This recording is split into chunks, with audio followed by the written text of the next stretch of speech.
Ìyálájé yàtọ̀ nínú gbogbo pédépédé, ọ̀tọ̀ ní títọ́lú, ọ̀tọ̀ ní títọ́lú wo. Ìyálájé yàtọ̀ nínú gbogbo pédépédé, ọ̀tọ̀ ní títọ́lú, ọ̀tọ̀ ní títọ́lú wo. Dr. Fúnkẹ́ ó pọ́n sánsán bí ẹyẹlé, ó níwà tútù, ó níwà tútù bí àdàbà o. Ìyálájé yàtọ̀ nínú gbogbo pédépédé, ọ̀tọ̀ ní títọ́lú, ọ̀tọ̀ ní títọ́lú wo. Ìyálájé ti bẹ̀rẹ̀ tó ààrẹ, ẹ̀sùn mọ́ bí ẹ jẹ́ ká jọ gbọ́ ààrẹ. lọ́mọdé àtàlágbà ààrẹ, ẹ̀sùn mọ́ bí ẹ jẹ́ ká jọ gbọ́ ààrẹ. ààrẹ, ẹ̀sùn mọ́ bí ẹ jẹ́ ká jọ gbọ́ ààrẹ. ètò àgbọ̀ kì í kọ́gbọ́n. ààrẹ, ẹ̀sùn mọ́ bí ẹ jẹ́ ká jọ gbọ́ ààrẹ. ètò àgbọ̀ fi mòye ní. ààrẹ, ẹ̀sùn mọ́ bí ẹ jẹ́ ká jọ gbọ́ ààrẹ. àtúnṣe matchmaking. ààrẹ, ẹ̀sùn mọ́ bí ẹ jẹ́ ká jọ gbọ́ ààrẹ. níbi tó lólùfẹ́ méjì ti pàdé ara wọn. ààrẹ, ẹ̀sùn mọ́ bí ẹ jẹ́ ká jọ gbọ́ ààrẹ. yàtọ̀ sí pé à ń sọ̀rọ̀ ẹ̀sìn gbígbé lárugẹ. ààrẹ, ẹ̀sùn mọ́ bí ẹ jẹ́ ká jọ gbọ́ ààrẹ. yàtọ̀ wípé à ń gbàsà lárugẹ. ààrẹ, ẹ̀sùn mọ́ bí ẹ jẹ́ ká jọ gbọ́ ààrẹ. ọ̀rọ̀ lóríṣiríṣi ní àgbáyé. ààrẹ, ẹ̀sùn mọ́ bí ẹ jẹ́ ká jọ gbọ́ ààrẹ. ọ̀rọ̀ ìsìtí fún gbogbo obìnrin. ààrẹ, ẹ̀sùn mọ́ bí ẹ jẹ́ ká jọ gbọ́ ààrẹ. fọkùnrin fọmọdé àtàgbàlagbà. ààrẹ, ẹ̀sùn mọ́ bí ẹ jẹ́ ká jọ gbọ́ ààrẹ. Ìyálájé ti bẹ̀rẹ̀ nìyẹn kẹjá jọgbọ́, lọ́mọdé àtàlágbà kẹ́tẹ́ẹ̀tì o. àgbèdè máma gbé tànà tí gbà ṣàlẹ̀ o. àgbèdè máma gbé tànà tí gbòdìdè o. àgbèdè máma gbé tànà ẹ̀tẹ̀ tí ẹ wá gbọ́. Ìyálájé o, máa bẹ tó ẹ lọ. Ìyálájé o, máa bẹ tó ẹ lọ. gbogbo tó wí máa ló tẹ́ wà lọ́rùn. Ìyálájé o, máa bẹ tó ẹ lọ. Ìyálájé o, máa bẹ tó ẹ lọ. Ìyálájé o, máa bẹ tó ẹ lọ. gbogbo tó wí máa ló tẹ́ wà lọ́rùn. Ìyálájé o, máa bẹ tó ẹ lọ. gbogbo tó wí máa ló ń tẹ́ wa lọ́rùn o. Ìyálájé o, máa bẹ tó ẹ lọ. gbogbo tó ń ṣe pátá ló dùn mọ́ wa níkùn o. Ìyálájé o, máa bẹ tó ẹ lọ. ẹni tí ó dùn mọ́ o kó lọ la rí ìmọ́lẹ̀ o. Ìyálájé o, máa bẹ tó ẹ lọ. ó dáná Ìyálájé ló ní wípé báyé kò mọ̀ mí ṣùgbọ́n wọn tèmi mọ̀ mí. ẹ̀kẹ́ mi mọ sọ́ba ìmọ̀lẹ̀ wọlé. mo mọ̀ dájú wípé Jésù lálábàárò mi. ẹ̀kẹ́ mi mọ sọ́ba ìmọ̀lẹ̀ wọlé. ta ló yẹ ká sí bí kò ṣe ọba ògo. ẹ̀kẹ́ mi mọ sọ́ba ìmọ̀lẹ̀ wọlé. Ìyálájé ló ní wípé Jésù olùbásọ ọkàn mi o, ọ̀rẹ́ tí kò lè kọ̀ mí sílẹ̀.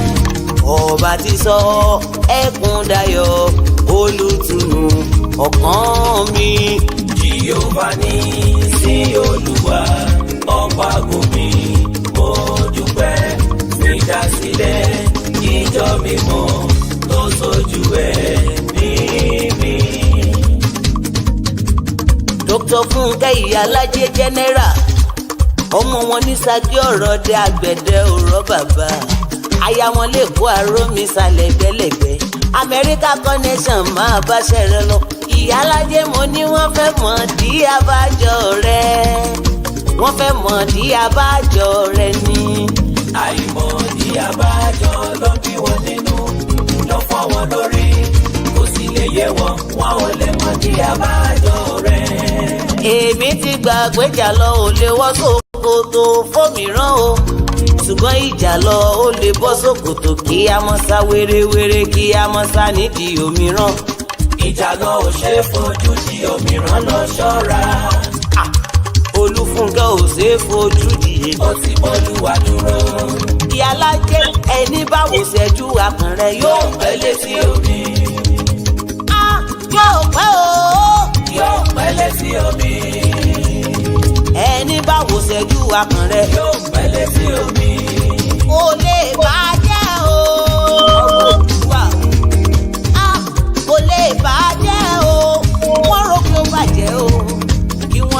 máa yọ̀ ṣẹ̀ṣẹ̀. kò lè bàjẹ́ o. wọ́n ṣe bó bàjẹ́ o kí wọ́n lè máa yọ̀ ṣẹ̀ṣẹ̀. kò lè bàjẹ́ o. ìyálájẹ máa gbọ́ wípé Oòduà ni ẹ́, Oòduà ni mí, Oòduà gbogbo wa tọkàntọkàn. ọmọ Oòduà, ọmọ Oòduà. ṣe ń gbọ́. ọmọ Oòduà. Oòduà ni mí tọkàntọkàn. ọmọ Oòduà. ọmọ Oòduà. a mọ̀ fọwọ́ sí ju ilé bàbá wa. ọmọ Oòduà. ọmọ Oòduà. ẹja yára wa lọ́pọlọ. ọmọ Oòduà. ọmọ torí ta abẹ́jẹ bá yé wa jẹ́. ọmọ Oòduà. àmọ́ torí ta abẹ́jẹ ká dẹrù. ọmọ Oòduà. ilé làbọ̀ sí mi o. ọmọ Oòduà. ọmọ Oòduà. ọmọ Oòduà. ìyálàjẹ ló ní máa pariwo. ọmọ Oòduà. ìyálàjẹ ló ní máa ké tantan. ọmọ Oòduà. ìgbé ọmọ Oòduà. ọmọ Oòduà. ọmọ Oòduà. ọmọ Oòduà. ẹja gbàsá wa lárugẹ. ọmọ Oòduà. ẹja gbèdé wa lárugẹ. ọmọ Oòduà. ẹja túnlẹ̀ bàbá wa ṣe. ọmọ Oòduà. ẹ jẹ́ ká túnlẹ̀ ìyá wa ṣe. ọmọ Oòduà. ká má sì ló bẹ̀rù mọ́. ọmọ Oòduà. àwọn tó wà lókèrè kan lè wálé. ọmọ Oòduà. ajínigbé ajínigbá kó jà fèsì ẹ̀yìn. ọmọ Oòduà. ọmọ Oòduà. ọmọ Oòduà.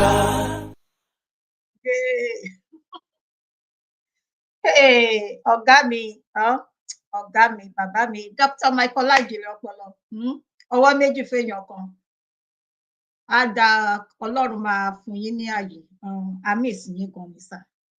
ẹ káàbọ̀ sí orí ètò gbogbo lẹ́ńkọ́ ẹ ní ṣe lásán ò lágbára lọ́wọ́ Ọlọ́run máa bá mi dúró tì yín á dúró ti ilé àti ọ̀nà yín ẹ máa jèrè gbogbo àwọn ọmọ yín bẹ́ẹ̀ ṣe ń jáde tẹ̀ ń wọlé Ọlọ́run máa bá mi bùkún jáde àti wọlé yín. ẹ káàbọ̀ sórí ètò lẹ́ẹ̀kan sí Dr. Michael Ajire ọpọlọ ẹ káàbọ̀ sà. mo kí gbogbo wa mo rí orúkọ yín bẹ́ẹ̀ ṣe ń darapọ̀ ẹ má bínú torí pé wọ́n ní ẹni tí ọlá tọ́ sí ká fi ọlá fún mi ò ní parọ́ fún yín kò sí ni ní orí ètò mi lẹ́yìn Ọlọ́run Dr. Michael Ajire ọpọlọ a máa débẹ̀ lẹ́nìí mo ti sọ rí ìdí tí mo ṣe máa ń pè wọ́n ní ọ̀gá mi mo ti sọ rí ní ọdún tó kọjá so ẹ ṣé gan ni mo rí yín máa kí yín ní kọ̀ọ̀kan gbogbo wa pátápátá ní kọ̀ọ̀kan máa dárúkọ yín ẹ ṣé gan bẹ́ẹ̀ ṣe ń darapọ̀ ẹ má gbàgbé ẹ má bá mi pín ètò ẹ má bá mi like kẹ má bá mi love mo dúpẹ́ lọ́pọ̀lọpọ̀ ẹ jẹ́ ká fi tolúwa síwájú torí pé ohun tá a bá fi lé Ọlọ́run lọ́wọ́ òun ló máa ń bá ní kalẹ̀ ohun tá a bá fi lé Ọlọ́run lọ́wọ́ kò kí ń sí rádaràda kì í ṣe rúdurùdu níbẹ̀ fún ìdí eléyìí òun la máa fi ọ̀nà wa lé lọ́wọ́ a dúpẹ́ Ọlọ́run alágbára jùlọ nítorí pé ẹ ṣeun nítorí pé àánú rẹ̀ dúró láéláé a dúpẹ́ nítorí pé òfìgbà kan fi wá sílẹ̀ a dúpẹ́ o nítorí pé ọ̀tá ń lùlù kó bàjẹ́ ṣùgbọ́n ẹ̀yin Ọlọ́run ẹ jẹ́ kó dún a dúpẹ́ o amóore o Olúwa a fẹ́ lọ nínú ètò yín ni o Olúwa ẹ fi náà la ètò yìí kọjá ẹ gbẹ́nu mi sọ̀rọ̀ àti èmi àti gbogbo àwọn tí yóò bá wa dá sí ètò ti èní Olúwa ẹ ya gbogbo wa sí mímọ́ ní àpapọ̀ gbogbo àwọn èèyàn tí wọ́n wà nínú ìbànújẹ́ Olúwa ẹ jọ̀wọ́ ẹ bá wa tù wọ́n nínú ẹ bá wa nu omijé wọn nù Olúwa ẹ bu òróró ìtura sí ẹ̀ṣẹ̀ oníkálùkù wọn gbogbo ọ̀nà tí àwa náà ń gbà tá fi wo ojú yín Olúwa ẹ dá wa lóhùn ọdún tuntun la wà nínú èyí o ayọ̀ tá fi bẹ̀rẹ̀ ayọ̀ náà ni ká fi parí ẹ̀ ẹ máa kọ́ wa mọ̀ ṣe lẹ́ẹ̀kan sí Olúwa mi ò fẹ́ sọ nípa ti ara ẹgbẹ́nu mi sọ̀rọ̀ àtàwọn tó tún máa dá sí ètò a dúpẹ́ o nítorí pé ẹ ti gbọ́ o a dá gbogbo ògo àti ìyìn padà sí ọ̀dọ̀ yín Jésù agbára wa àmín àmín àmín orúkọ Jésù ẹ ṣé gidigidi gan ni ẹ káàbọ̀ sí orí ètò màá bẹ̀rẹ̀ sí ní kí wa mo kí wa pé ẹ káàárọ̀ ẹ káàsán ẹ kúrọ̀lẹ́ ẹ kálẹ́ according to the time ibikíbi tí oníkálùkù wa wà tí a fi ń ṣe ibùgbé ṣé àlàáfíà ni gbogbo lé wà àlàáfíà Ọlọ́run kò ní fi ẹ̀yin àti èmi sílẹ̀ orúkọ tèmi kò yí padà Fúnkẹ́ Ìyálájé ni orúkọ mi Fúnkẹ́ Ìyálájé Global ní orí YouTube àti Facebook ẹ̀yin tẹ́ bá ti ṣe kíni ẹ̀yin tẹ́ bá ti subscribe ní orí YouTube kí lẹ̀ ń dúró dè ẹ bá mi lọ sórí YouTube mi YouTube channel Fúnkẹ́ Ìyálájé Global ẹ lọ bá mi subscribe kẹ́ ẹ bá mi like kẹ́ ẹ bá mi comment tẹ́ bá wá ti ṣe bẹ́ẹ̀ tán ẹ bá mi yà lọ sí ọ̀dọ̀ ọ̀gá mi Dr. Michaela ẹ bá mi subscribe kẹ́ ẹ bá mi like gbogbo ẹ̀yin tẹ́ dẹ̀ ń ṣe ẹ máa mú owó nínú owó ni ẹ ní fi ọwọ́ yín gbé ọmọ sìn lágbára lọ́wọ́ Ọlọ́run ojú rere àti àánú Ọlọ́run kò ní fi yín sílẹ̀ tẹ́ bá wá ti ṣe bẹ́ẹ̀ tán ẹ máa rí notification bell ní ẹ̀gbẹ́ èyí tó túmọ̀ sí pé ẹ bá mi turn it on torí pé bí mo ṣe sọ pé ọjọ́ méje ló wà nínú ọ̀sẹ̀ nínú ọjọ́ méje ọjọ́ mẹ́fà ni màá máa jáde bí Ọlọ́run ṣe ń bẹ tí ẹ̀mí wà ọjọ́ sátidé nìkan ni mi ò ní jáde mọ́ so fúndì eléyìí ẹ jọ̀ọ́ ẹ máa darapọ̀ ní orí YouTube ní orí Facebook bẹ́ẹ̀ ṣe ń ṣe léyìí mo gbà ládùúrà lẹ́ẹ̀kan sí pé ojú rere àti àánú Ọlọ́run kò ní fi yín sílẹ̀ kò ní fèmí náà sílẹ̀ kò ní fi gbogbo wa sílẹ̀ lápapọ̀ ẹ ṣé àdúpẹ́ ẹ jẹ́ kí n wá bẹ̀rẹ̀ sí ní kí wa ní ìkọ̀ọ̀kan bí n bá ṣe rí orúkọ wa ń bí báyìí bàbá wa Kẹ́hìndé Òsénì Sàlímàn ẹ káàbọ̀ sí orí ètò gbogbo lẹ́kọ́ ẹ ṣé gan ni bàbá ikú gbogbo gbà ìyá wa mọ́mí Adéníkẹ́ Adédèjì mo kí yín o ẹ ṣé gidigidi gan ikú gbogbo gbà mọ́mí ẹ ṣé gan Ọlọ́run máa bá mi dìlé àti ọ̀nà yín mú ìyá wa Ọmọlára Ògúndáre mo wà lórí ìkúnlẹ̀ o ẹ ṣé gan ni ẹ káàbọ̀ sí orí ètò èèyàn mi bàbá wa Búsàrí Oṣù Ọlálé gbogbo lẹ́ńkọ́ àwọn tàṣàbàrí nìyàn ibi tí mo ti wá orísun mi ò lè gbàgbé títí ibikíbi tí mo lè dé lórílẹ̀ alààyè mi ò lè gbàgbé ẹ káàbọ̀ ẹ bá mi kílé o ẹ bá mi kí àwọn ọmọ mi àti mọ́mì wọn ẹ ṣé bàbá mi Ọpẹ́ Olúwa ni bàbá ẹ ṣé gidigidi gan ni ẹ kú gbogbo gbà Ọlọ́run á máa bá mi dúró ti ilé àti ọ̀nà yín ẹ ṣé gan ni ẹ jẹ́ kí wá lọ sí ọ̀dọ̀ ọ̀gá mi bàbá mi ọmọ ìyá mi àtàtà ta ni Dr. Michaela Ìjìnlẹ̀ Ọpọlọ mo gbé fún yín o ẹ kú iṣẹ́ takuntakun Dr. Michaela Ìjìnlẹ̀ Ọpọlọ àmì sí yín gan ni àwọn aráalé béèrè yín lánàá mo dẹ̀ sọ fún wọn pé kò sí nǹkan kan èmi àti yín kò sí jà o Ọlọ́run ò tiẹ̀ ní jẹ́ báwo ni mo ṣe máa bá ọmọ ìyá mi jà ṣe rí i pé kò possible kò ṣe àwọn ẹlòmíràn tí wọn ò mọ̀ tún mọ ọmọ ìyá wọ́n lè máa bá ọmọ ìyá wọn jà ṣùgbọ́n níbi tí èmi ti wá no èèwọ̀ ọmọ ìyá ó deep so wọ́n bí sí iṣẹ́ lóògùn iṣẹ́ ohun gbogbo ni àsìkò wà fún àsìkò tí lọ́wọ́lọ́wọ́ báyìí àsìkò tí wọ́n láti tẹpá mọ́ iṣẹ́ wọn ni nígbà tí wọ́n bá tún jáde wọ́n máa ṣàlàyé fún yín ju bẹ́ẹ̀ mi ṣe mọ̀ ṣe lọ ṣọ́rọ̀ mi yé yín mo dẹ̀ gbàládùra Dr. Michaela Ìjìnlẹ̀ Ọpọlọ ẹ ní ṣìṣe o Ọlọ́run máa bá mi dáàbò bò yín ìjáde àti wọlé yín ó máa ní ìbùkún nínú ẹ ní ṣe wàhálà fẹ́ lómìíràn jẹ ẹ má jèrè gbogbo àwọn ọmọ yín lágbára lọ́wọ́ Ọlọ́run òkè lẹ́wà ẹ ní jábọ̀ ẹ bá mi kí mọ́mì ẹ bá mi kí àwọn ọmọ mi ẹ ṣé lọ́pọ̀lọpọ̀ mo dúpẹ́ bàbá mi Ọláníyì ẹnu dùn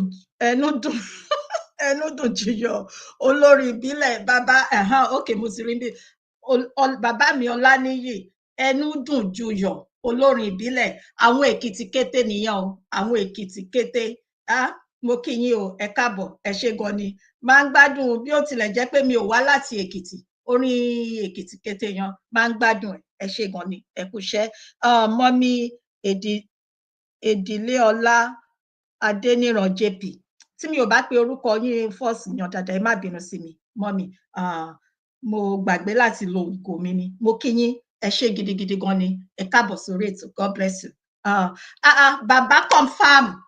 bàbá confam international ibo lẹ ti wà láti yọdún yìí bàbá ibo lẹ ti wà láti yọdún yìí bàbá confam international mo gbé fún yín bàbá ẹ kú ọjọ́ láíláí ẹ pẹ̀lẹ́ sà happy new year sà ọdún àyàbò fún wa o ẹ ṣé gidi gan ni so a máa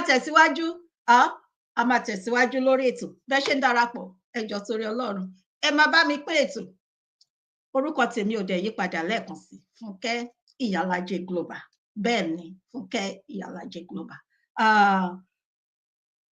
ètò tèmi ó pín sí abala mẹ́ta sí mẹ́rin ṣùgbọ́n kí n tó máa lọ ẹ jọ̀wọ́ nǹkan tá a bá kọ sí àkọlé òun ni tẹ́ bá pè wọlé kẹ́ máa bá wa dá sí àti pé bí mo ṣe máa ń sọ ní orí ìkànnì mi níbí báyìí gángan ni tó bá kọjú sí èmi ó lè kẹ̀yìn sí bàbá confam international kò ṣe nǹkan kan kẹ́nikẹ́ni má wá síbí báyìí láti wá tákù mi torí pé mò ń sọ o èmi kọ́ ni mo dẹ̀ ń sọ Ọlọ́run ni tẹ́ ẹ bá wá fún mi màá wá fún yín so dandan kọ́ ni kẹ́ rí bẹ́ẹ̀ mi ṣe rí so bẹ́ẹ̀ mi ṣe rí ni mò ń sọ nǹkan tí mo dẹ̀ rí tí mo dẹ̀ gbọ́ ni mò ń sọ lé lórí so kẹ́nikẹ́ni má wá fún mi ẹ jọ̀ọ́ torí Ọlọ́run àkíyèsí pàtàkì ni so bó ṣe jẹ́ nìyẹn so a máa tẹ̀síwájú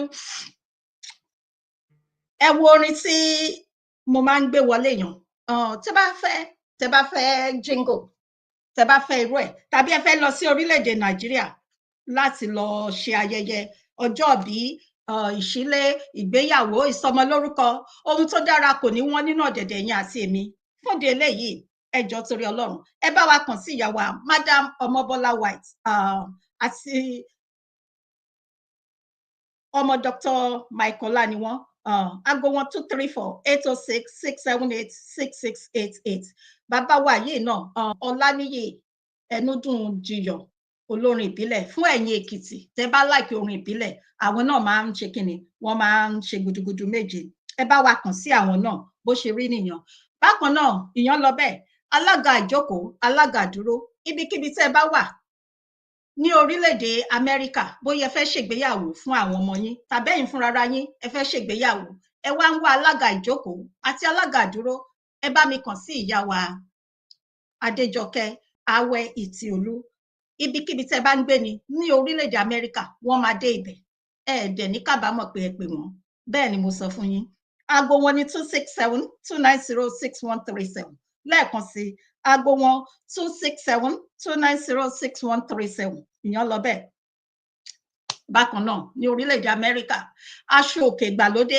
aṣọ tí wọ́n ti rán tiwantiwa oríṣiríṣi báwo lẹ ṣe fẹ́ sí kò dẹ̀ ní pọ́kú lówó ẹ̀ ni kò ní bírèkì bank oríṣiríṣi nǹkan obìnrin ẹ bá mi kàn sí mọ́mì mi olórúkọ mi ni wọ́n ìyá ẹgbẹ́ tún ni mọ́mì Fúnkẹ́ Òkèlọ́lá JP aago wọn 469-583-3469 ẹ jẹ́ kí n wá fàbọ̀ sí ọ̀dọ̀ ara mi oríṣiríṣi nǹkan obìnrin tẹ́ bá fẹ́ oríṣiríṣi pọ́kú lówó ẹ̀ ìyẹn lọ bẹ́ẹ̀ ẹ̀ ń wá ọkọ ẹ̀ ń wá aya opó ọkùnrin opó obìnrin tí kò bá lè mọ ara dúró kò sí nǹkan kan àbí ìwé mímọ́ náà ni ó dára fún obìnrin kó wà ní abẹ́ ọkùnrin so ìyẹn lọ bẹ́ẹ̀ single parent àtàwọn tó ṣẹ̀ fẹ́ bẹ̀rẹ̀ ìrìn àjò gbéyàwó ibikíbi tẹ́ bá wà káàkiri igun mẹ́rẹ̀ẹ̀rin àgbáláyé ẹ kàn sí Fúnkẹ́ Ìyálájé aago mi ní +1-510-648-9109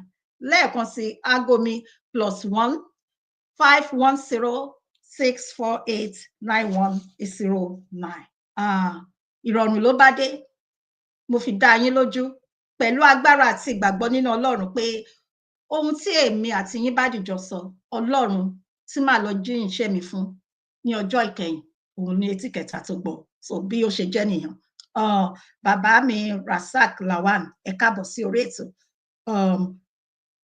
okay mọ́mí Rísí Ashiru ẹ káàbọ̀ àǹtí mi ẹ ṣé gidi gan ni gbogbo lẹ́ńkọ́ ẹ ṣé mo dúpẹ́ máa ẹ̀kọ́ àdúró ti àbúrò yín àṣàbàrí àgbè yín o àgbè gbogbo wa lápapọ̀ màámi Yẹmí Folúkẹ́ ẹ káàbọ̀ màámi mo kí yín o ẹ ṣé ẹ̀kọ́ àdúró ti ọmọ yín a máa rí yín pẹ́ lágbára lọ́wọ́ Ọlọ́run ẹ ṣé gidi gan bákan náà kí n tó gbàgbé ẹ jọ̀wọ́ ẹ lọ sí orí Powerhouse Gospel Ministries ní abẹ́ àkóso bàbá wa Prophet Olúṣọlá Ọlọ́kọ̀ ẹ lọ bá mi subscribe níbẹ̀ ẹ bá mi follow wọn ní orí Facebook ẹ darapọ̀ mọ́ wa ìṣòro wa ó ń tẹ̀síwájú 12 midnight ní orílẹ̀-èdè Amẹ́ríkà aago 6 ní orílẹ̀-èdè Nàìjíríà. Ẹ ṣé adúpẹ́. So a máa tẹ̀síwájú. Mọ́mì mi, mọ́mì Bọ́láńlé David, ìyá wa, ẹ ṣé gan ni, mo dúpẹ́ o. Olúwa túbọ̀ máa bá mi kún yín lọ́wọ́. Ojú ò ní tì yín láéláé o. Ẹ máa ṣe iṣẹ́ náà dé ibi ire. So ẹ jẹ́ ká tẹ̀síwájú. Mo dúpẹ́ o. Ẹ̀yin tí ẹ bá gbọ́ orúkọ yín, mi ò rí ní o, mi ò fi ṣe àfojúdi. Ṣùgbọ́n mo kí gbogbo yín lápapọ̀. Ẹ jẹ́ àwa máa tẹ̀síwájú. Bí mo ṣe sọ, orí àkọlé wa lénìí ó pín sí ọ̀nà 3 sí 4. Ẹ jẹ́ ká kọ́ bẹ̀rẹ̀ láti ọ̀dọ̀ Alhaji bàbá wa Alhaji Oríyọmí Òkìkíọlá ọmọ HAMZAT. Ẹ má bínú o, ẹ jọ̀ọ́ torí Ọlọ́run. Ẹ má bínú. Mo ń sọ fún yín pé èmi kọ́ ni mò ń ṣe nǹkan tí mò ń ṣe. Ọlọ́run ló ń ṣe, òun ló ń bá mi ṣe. Bí ó bá dẹ̀ ṣe wá bẹ́ẹ̀ ni mo ṣe máa ń tẹ̀lé.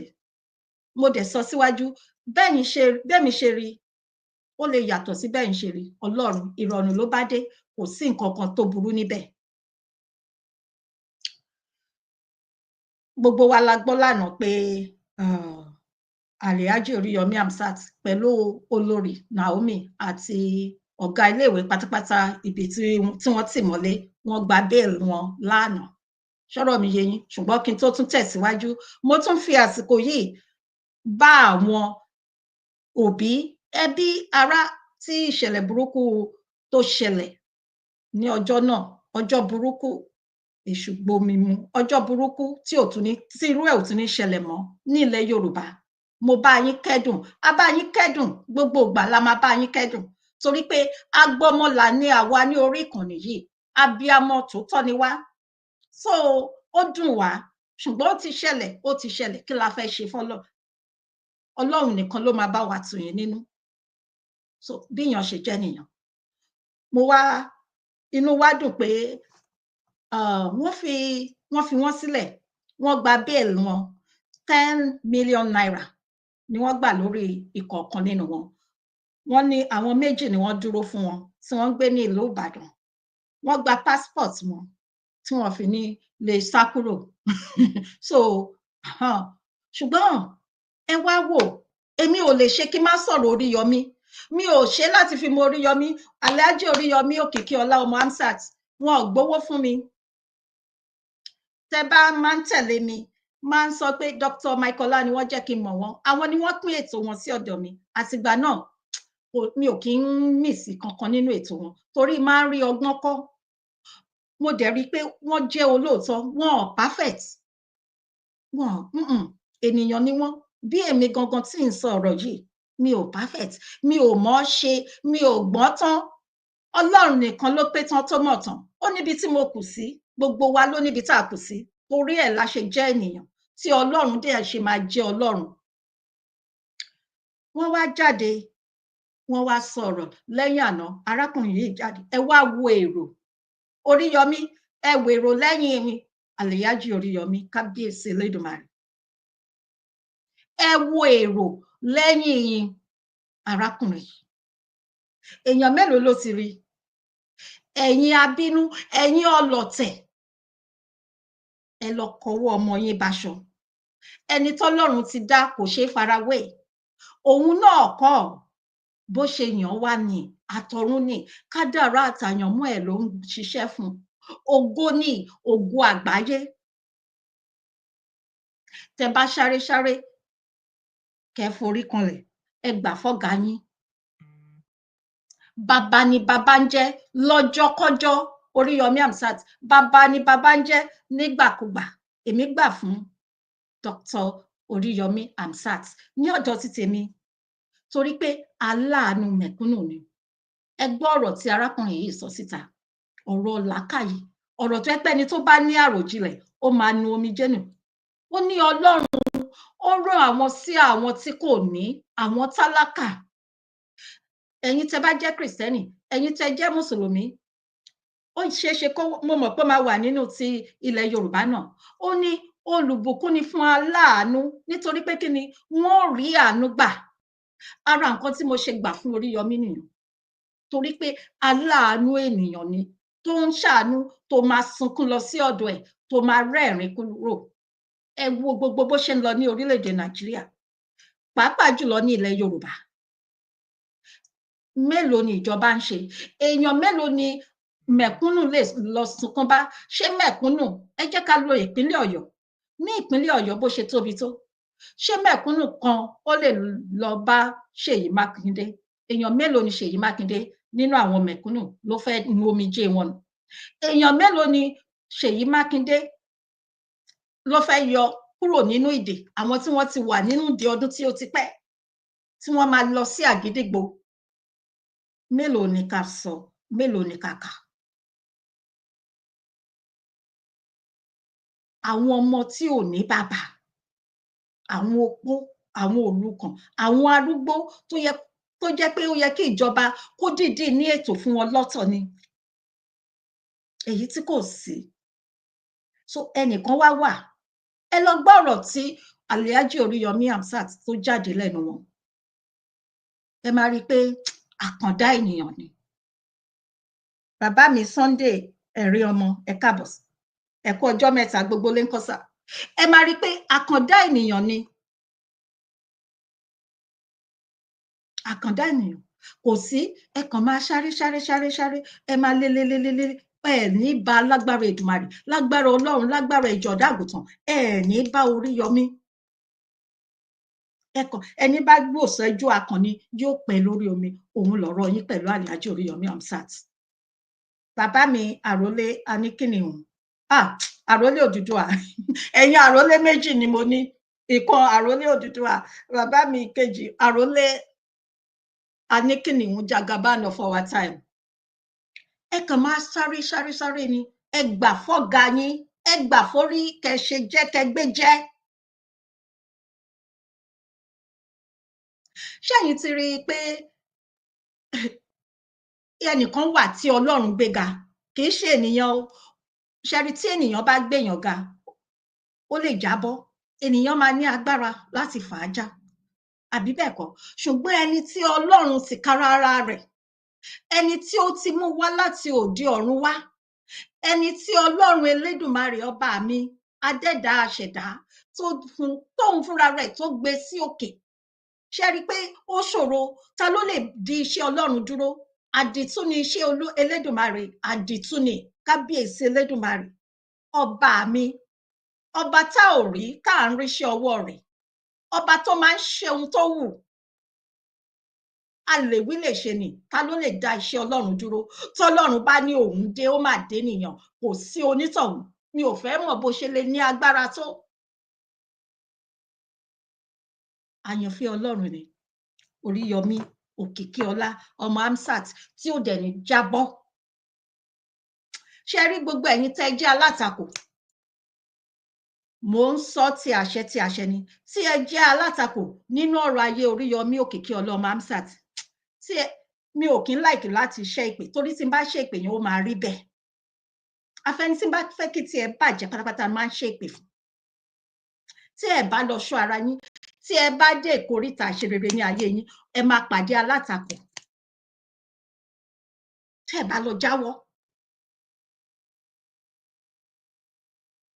ẹ máa pàdé lẹ́nìní, ẹ máa pàdé alátakò, ẹ máa pàdé lẹ́nìní, ẹ máa pàdé alátakò, ẹ máa pàdé lẹ́nìní, ẹ máa pàdé alátakò. Gbogbo ẹ̀yin ọ̀tá tínú máa ń bí téèyàn bá ń ṣe rere, kí ló máa ń ṣe yín? Ẹ̀yin abínú ẹni. Kò sí ẹni tí Ọlọ́run ò ṣe fún.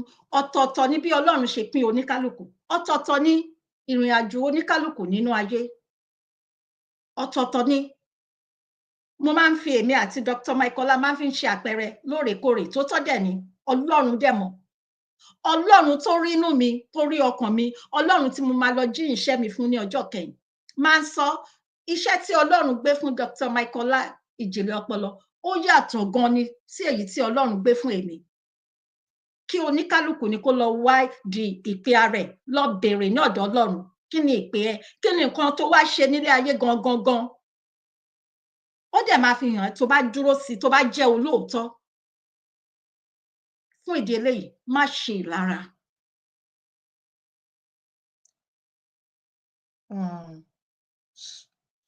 Ṣónúbí Bọ́lá Dalẹ̀, ẹ káàbọ̀.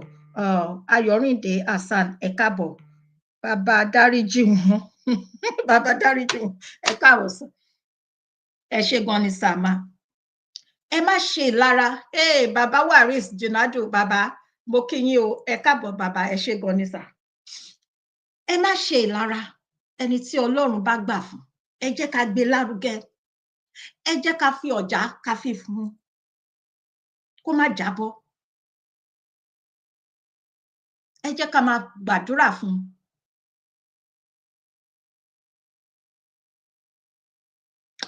so lẹ́ẹ̀kan sí mo tún ṣe ládùúrà fún Dr.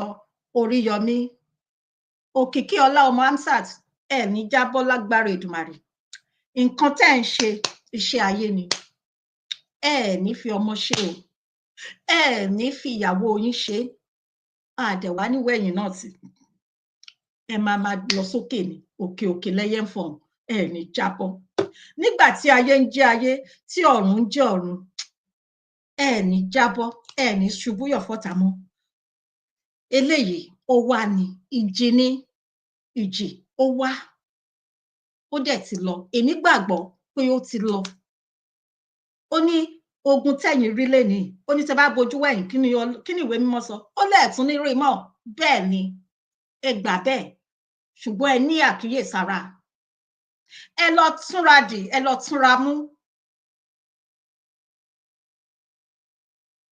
kò yí sí orí gbígbẹ orí tútù kò yí sí ṣùgbọ́n Ọlọ́run máa jẹ́ kó yí sí fún yín ẹ ṣàkíyèsára bí ọmọdé bá pè yín bí àgbàlagbà bá pè yín láti jíṣẹ́ fún yín ẹ máa mú dání ẹ má fojú di ẹnikẹ́ni Ọlọ́run lè lo wèrè fún yàn bí a ṣe sọ bí mo ṣe sọ síwájú èèyàn ò lè dáadáa kó má kù síbì kan èmi tí mò ń sọ̀rọ̀ yìí ó níbi tí mo kù sí bẹ́ẹ̀ ni ó níbi tí mo kù sí ẹlẹ́ran ara yín ẹ ní àkíyèsára Ọlọ́run á dẹ̀ túbọ̀ máa kọ́ yín mọ̀ ṣe Ọlọ́run máa darí yín Ọlọ́run tó gbéṣẹ́ rán yín torí iṣẹ́ ńlá ni iṣẹ́ tó le ni ó máa kọ́ yín mọ̀ ṣe kò ní padà lẹ́yìn yín eléyìí tẹ́ wà nínú ẹ̀ yìí lẹ́ẹ̀kan sí ohun gbogbo ní ṣíṣe ní ọ̀dọ̀ Ọlọ́run fún àwọn tó nígbàgbọ́ nínú rẹ̀ Ọlọ́run á yọ yín ó máa di ìtàn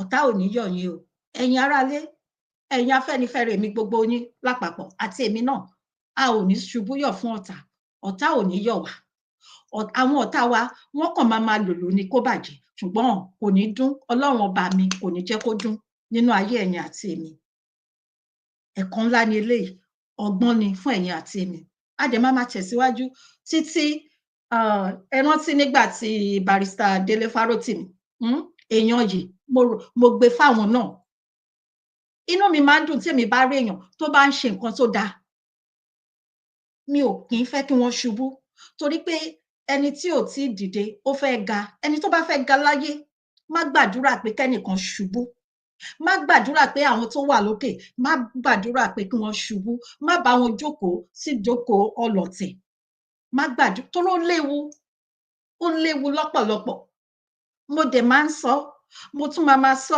mi ò ní yé sọ ní gbogbo ìgbà tó o bá ní ọmọ láyé má ṣe ìkà tó o bá ní ọmọ láyé má bá wọn jókòó sí jókòó pé kò mú èèyàn wálẹ̀ torí pé bí àlọ bá lọ àbọ̀ máa bọ̀ kò sẹ́ni tó ṣe ìkà láyé tó lọ tó gbé kò sí ìwọ lè lọ o wọ́n ní atakóró wọnú àgbo ni o ò lè mú ọmọ ẹ̀wọ́ o ẹ bá mi gbé fún bàbá ẹgbẹ́ o ẹ̀gbọ́n mi bàbá ẹgbẹ́ wa Dr. Abiodun Ojo mo wà lórí ìkúnlẹ̀ sà ẹ káàbọ̀ sà ara yín ṣe báwo lára yín ẹ ṣe dádì mi ẹ ṣe gan ni sà mo dúpẹ́ o ojú òní tì yín láéláé ẹ kú àtìlẹ́yìn mi Ọlọ́run máa bá mi ṣe alátìlẹ́yìn ilé àti ọ̀nà yín ẹ máa jèrè gbogbo àwọn ọmọ yín o ẹ ní jábọ́ lágbára lọ́wọ́ Ọlọ́run, ojú ò ní tì yín láéláé. Ẹ ṣé gan ni sà. Mọ́mí Ọláìdé Aṣòròbí, ẹ káàbọ̀. Aṣòròbí àbí, ẹ má bínú tí mi bá pè dáadáa. So fúndì eléyìí, tí o bá ti lè jókòó bí wọ́n ṣe máa tún téèyàn ṣe, tàbí nǹkan tó o bá mọ kúlẹ̀kúlẹ̀, ṣe rí ọdún tá a wà nínú ẹ̀ yìí, ọdún tó léwu ni o, ọdún tó léwu fún àwọn tó máa ń jókòó níjókòó ọ̀tẹ̀ láti máa dìtẹ̀ síyàn. Màámi Princess Ọmọnílòfẹ́ tó màámi, ẹ káàbọ̀ màámi, ẹ ṣé gidigidi gan ni mà. Àgbà yín á dalẹ̀ o, abiyamọ àtà, abiyamọ òdodo, ẹ ní mọ̀ kòrò lórí àwọn ọmọ yín o, ẹ ṣé gidigidi gan ni mà. Ọdún yìí, bí nǹkan tí mò ń sọ lọ, ọdún 2025 ọdún tó lágbára ni ọdún yìí náà. Ẹ má bá wọn jókòó láti mú èèyàn wálẹ̀. Nǹkan tẹ́ ẹ bá mọ̀ kó ṣojú yín kòrókòró báyìí, ẹ má bá wọn dá sí i, torí pé kí ni, ó léwu. Ẹ̀san máa ké. Tòótọ́ ni ẹ̀san o, ẹ̀san ò gbóògùn, ẹ̀san máa ké. Ó lágbára, ó léwu. Nǹkan tó léwu ni. So Alhaji, mi ò tiẹ̀ ní pé Alhaji yẹn, má bínú. Dr. Oríyọmí Òkìkíọlá ọmọ HAMZAT, ẹ máa báṣẹ́ yín lọ. Ọlọ́run tó láyé tó lọ́run, ó máa ṣe alátìlẹ́yìn yín. Ẹ ní ṣubúyọ̀ fún ọ̀tá. Ọ̀run máa dì yín mú. A máa tẹ̀síwájú lórí ọ̀rọ̀ yín lágbára lọ́wọ́ Ọlọ́run títí gbogbo ògo tó máa fi jẹ́ ti Ọlọ́run. Bákan náà, mo wá máa padà sí ọ̀dọ̀ gómìnà ìpínlẹ̀ Ọ̀yọ́ àti àwọn ìjọba orílẹ̀-èdè Nàìjíríà. Àsìkò yìí, àsìkò láti bá yín jà kọ́ ni àsìkò yìí, torí pé ẹ̀yin lẹ ní agbára. Bí ó tilẹ̀ jẹ́ pé Ọlọ́run ló ní gbogbo agbára láyé àti ní ọ̀run, ọwọ́ Ọlọ́run nìkan ló wà. Ṣùgbọ́n a máa bẹ̀ yín ni, nǹkan tá a lè ṣe nìyẹn. Ẹ̀yin ni alágbára ayé lọ́wọ́lọ́wọ́ báyìí, gómìnà ìpínlẹ̀ Ọ̀yọ́ àti bàbá Bọ́lá Ahmed Tinubu, ẹ̀yin ìjọba orílẹ̀-èdè Nàìjíríà, àánú ni kẹ́ ẹ ṣe. Ẹ ro tọlọ́run mọ́ Oríyọmí Òkìkíọlá ọmọ HAMZAT, olórí Naomi àti àwọn tó kù. Ẹ jọ̀ọ́ ẹ fi ọwọ́ wọ́nú. Ẹ ro tọlọ́run mọ́ wọn lára. Kì í ṣe kó dùn mọ́ wa, ìṣẹ̀lẹ̀ tó ṣẹlẹ̀, ọmọ là ń pè, ọmọ là ń sọ. Abiyamọ ni èmi gangan tí mò ń sọ̀rọ̀. Ṣé ká tó gbóyún sínú fún oṣù 9 ni ká sọ ni? Lọ́jọ́ ìkúnlẹ̀, ṣóhun ni ká sọ ni? Nígbà tọ́mọ bá jí lóru, tá máa dìde, tá máa kọrin, tá máa gbé ọmọ sẹ́yìn, ṣóhun ni ká sọ ni? Kò yí sí. Ọmọ téèyàn ti bí, kò sí abiyamọ tó fẹ́ bí ọmọ tí ò fẹ́ jèrè ọmọ. Tó bá ti bí ọmọ, inú ẹ̀ á máa dùn. Wàá rò pé òun ní ọlá, ọmọ ẹni lọ́lá nílẹ̀ Yorùbá. Ẹ jọ̀ọ́, ẹ fọwọ́ wọ́nú. Ẹ jọ̀ọ́ torí Ọlọ́run, ẹ̀bẹ̀ lábẹ̀ yín. Kò wù àwọn náà. Mi ò rò pé kò wù àwọn náà, torí pé kí ni wọ́n fẹ́ gbà ní ìdí ẹ̀? Ṣùgbọ́n ohun gbogbo ó yé Ọlọ́run. So bí ti ìyàn ṣe jẹ́ nìyàn, ẹ jẹ́ ká wá bọ́ sí abala kejì. Bàbá mi Ajíbádé Olúwadámiláre Adélàní, ẹ káàbọ̀ sórí ètò, ẹ ṣé.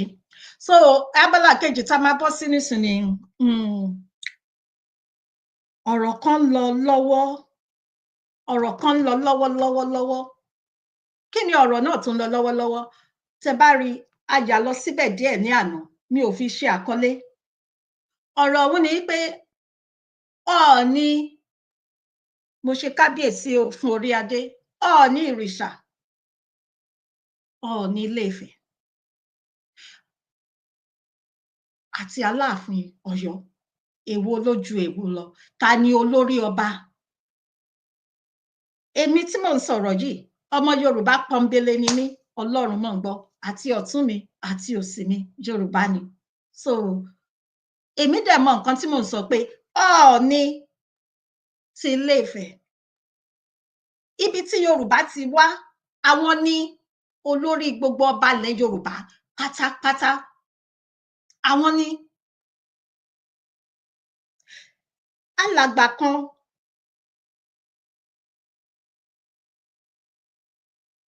wọ́n jáde lẹ́nu lọ́lọ́ yìí kí ni ìdí tí wọ́n dẹ̀ ṣe jáde ni pé nípa ọ̀rọ̀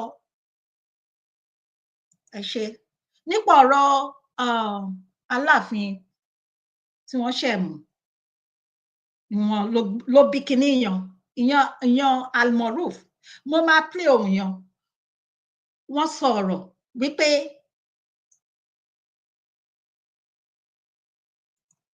Aláàfin ni olórí ọba gbogbo ilẹ̀ Yorùbá àná tẹ bá rí mo kàn ṣẹ́ ẹnu kù díẹ̀ torí pé mi ò fi ṣe àkọlé mo kàn yà bàrà lọ síbẹ̀ ni ṣùgbọ́n kíní yan ó ń jó káàkiri ó ń tanná káàkiri kódà àjànàkú akéwì Awíkonko àwọn èèyàn ti ń jáde láti máa dá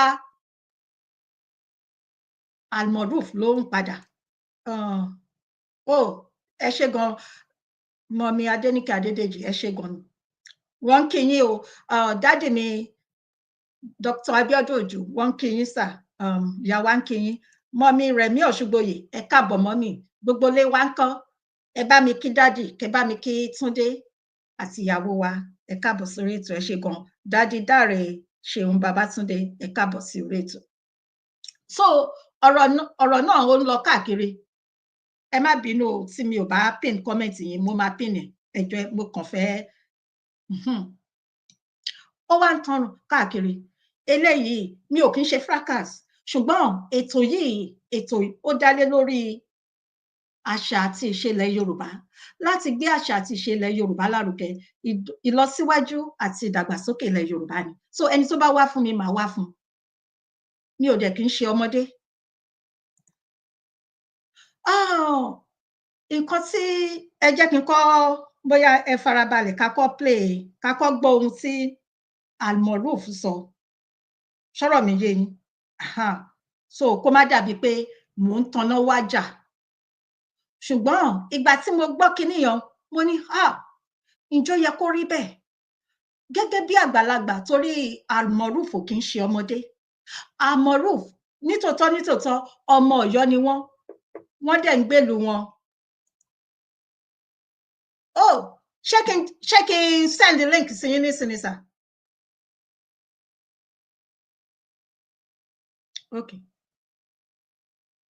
ẹ jọ̀ọ́ ẹ ó dàn fún mi ẹ̀yin aráalé o nígbà tí ẹ ń gbọ́ ẹ jẹ́ kí n máa play kinní fún yín so máa send okay.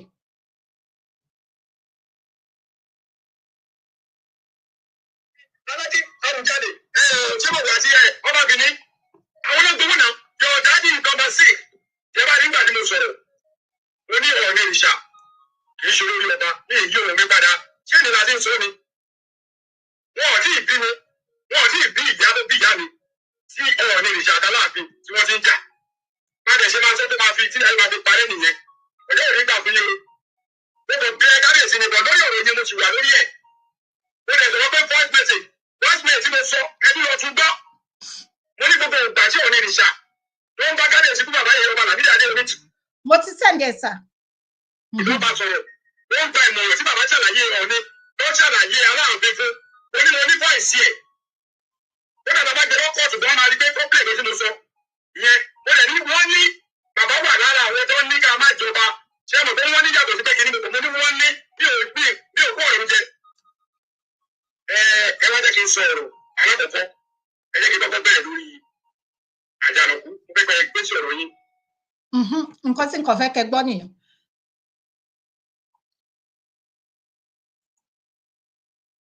ok mo ń bọ̀ wá o dádì Dr. Abiodun Ojo mo ti send link yan sí yín dádì so a máa dúró dè so ọ̀rọ̀ lẹ ti gbọ́ láti ọ̀dọ̀ Almoruf nǹkan tí wọ́n sọ okay very good ẹ káàsán dádì mi. ẹ kú wájú mo kí yín.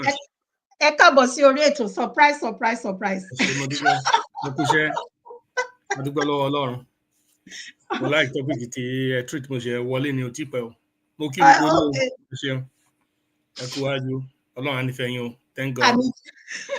Ẹ ṣé gan ni sà. Àjọṣe wa kò ní bàjẹ́ lágbára lọ́wọ́ Ọlọ́run. Ẹ̀gbọ́n mi àtàtà bàbẹ́gbẹ́ ẹ bá wa kí gbogbo lé sà, ẹ bá wa kí àwọn ará lé sà. Yàrá jẹ́ ṣeun pé gbà mí láyè láti wọlé ní while the program is still on. Thank God. Mo kí gbogbo àwa olólùfẹ́ ètò Ìyálájé a káàbọ̀ sí orí ìkànnì. Ọlọ́run á nífẹ̀ẹ́ wa. Àjọṣe wa ò ní bàjẹ́. Lágbára Èdùmàrè. Orílẹ̀-èdè Yorùbá á rojú á ráàyè. Ọlọ́run á fààyè gbà wá. Lágbára Ọlọ́run. Gbogbo àwọn tó ní àní débi tá à ń lọ. Àwọn ni Ọlọ́run á mú kúrò fún wa. Àwọn ní ilẹ̀ náà mú gbìn lágbára Èdùmàrè. Gbogbo ọ̀tá ọmọ Yorùbá òṣàkè á ṣe wọn bó ṣe tọ́. Ìfẹ́ wa fún orílẹ̀-èdè wa Ọlọ́run á jẹ́ kó tẹ́ wa lọ́wọ́. Ẹ ṣé ẹ kú wájú. Mo like àwọn topics then treat pàápàá jùlọ lórí OONI àti Alaafin. Very good. Ẹ ṣé. Ẹ bá wa tẹ̀síwájú nígbà yẹn. Inú mi dùn pé ẹ wà ní abẹ́ ètò ìgbà tí mo fi bẹ̀rẹ̀ pé bó ṣe ń lọ nǹkan tí Almoruf sọ ẹnu mi dẹ̀gbà nǹkan tí mo ń dárúkọ pé Almoruf because ẹgbẹ́ lèmi àti Almoruf nǹkan tó ṣẹlẹ̀ là ń sọ̀rọ̀ lé lórí òun ni mo ṣe play ohun wọn káwọn ará lè fi gbọ́ so ẹ tẹ̀síwájú sà. Kí ni nǹkan tí Almoruf sọ ẹjọ́ láyé mi because ṣé àwọn náà ń sọ ní tape tó ń play yẹn. Bẹ́ẹ̀ ni sà ẹ jẹ́ kí n tún káwọn ará lè tún gbọ́ ohun wọn. Aláàfin Ọ̀yọ́ ni ọba àwọn Ọọ̀ni of Ifẹ̀ òun sì ni olórí àbọ̀rẹ̀ wọn. Èébú kọ́ nìyẹn èyí náà gbọ́ Yorùbá ẹni bá gbọ́ Yorùbá ni yàgò pé èébú kọ́ nìyẹn olórí olórìṣà ní onírìṣà tó bá jọ ọmọ Ọ̀yọ́ ní ẹgbẹ́ òṣìṣẹ́ nídìílé ìyá ọmọ àlè ni ẹ. Àwọn ìkọ̀kọ̀ ẹ bá mi ṣe ẹ̀sìn méjì ẹ̀ àti Àjànàkú ọmọ àlè ni ẹ. I will continue saying it. Onírìṣà oṣù olórí aládé yẹn bó ṣe tẹnu mọ́ bíbù ni bí wọ́n ṣe ń sọ owó fún àwọn báńgà yẹn ó ní òsì ní bàbá tí nìyàwó ó dé nítọ́kì Aláàfin alájí ọdúnkadì ṣébòwò àti ọmọbìnrin àwọn olóògbé náà yọ dáàdì nọ́mbà 6 yẹba nígbà tí mo sọ̀rọ̀ mo ní Ọọ̀ni ìṣà kì í ṣe olórí ọba ní èyí òun mi padà kí ni láti sọ ni. Òun nìyẹn dáàdì ẹjọ ẹ sáré kí ìyàwó yìí olókòṣe Abigail Àìná ẹ káàbọ̀ mọ́ ní ẹ ṣé gan. Olókòṣe láti jẹ́ pé ẹni relate mọ́ kábíyèsí onírun òfòkèrùn mo kí yín o ẹ káàbọ̀ o. Ẹ káàbọ̀ akínyìn o. orúkọ yẹn ò pé méjì. Bẹ́ẹ̀ ni Olókòṣe mo kí yín o mo fi orí adé kí yín ẹ káàbọ̀ sórí ètò ẹ ṣé. Ẹ ṣé gan ni mà. Mo dúpẹ́ pé ẹ play message yìí fún mi ó clear fún mi. Ìbéèrè tí mo kàn fẹ́ kí àwọn èèyàn wa ṣe rí tẹ́ bá ń gbọ́ táwọn sọ̀rọ̀sọ̀rọ̀ bá ń sọ̀rọ̀ Ọlọ́run mo fi bẹ̀ wá ẹ jẹ́ káwa náà ká ro orí wa. Ẹ fún mi ní ìṣẹ́jú kan kí n 1 second. Okay. Ẹ máa bá wa share ẹ máa bá wa like. Mo ti padà. Okay.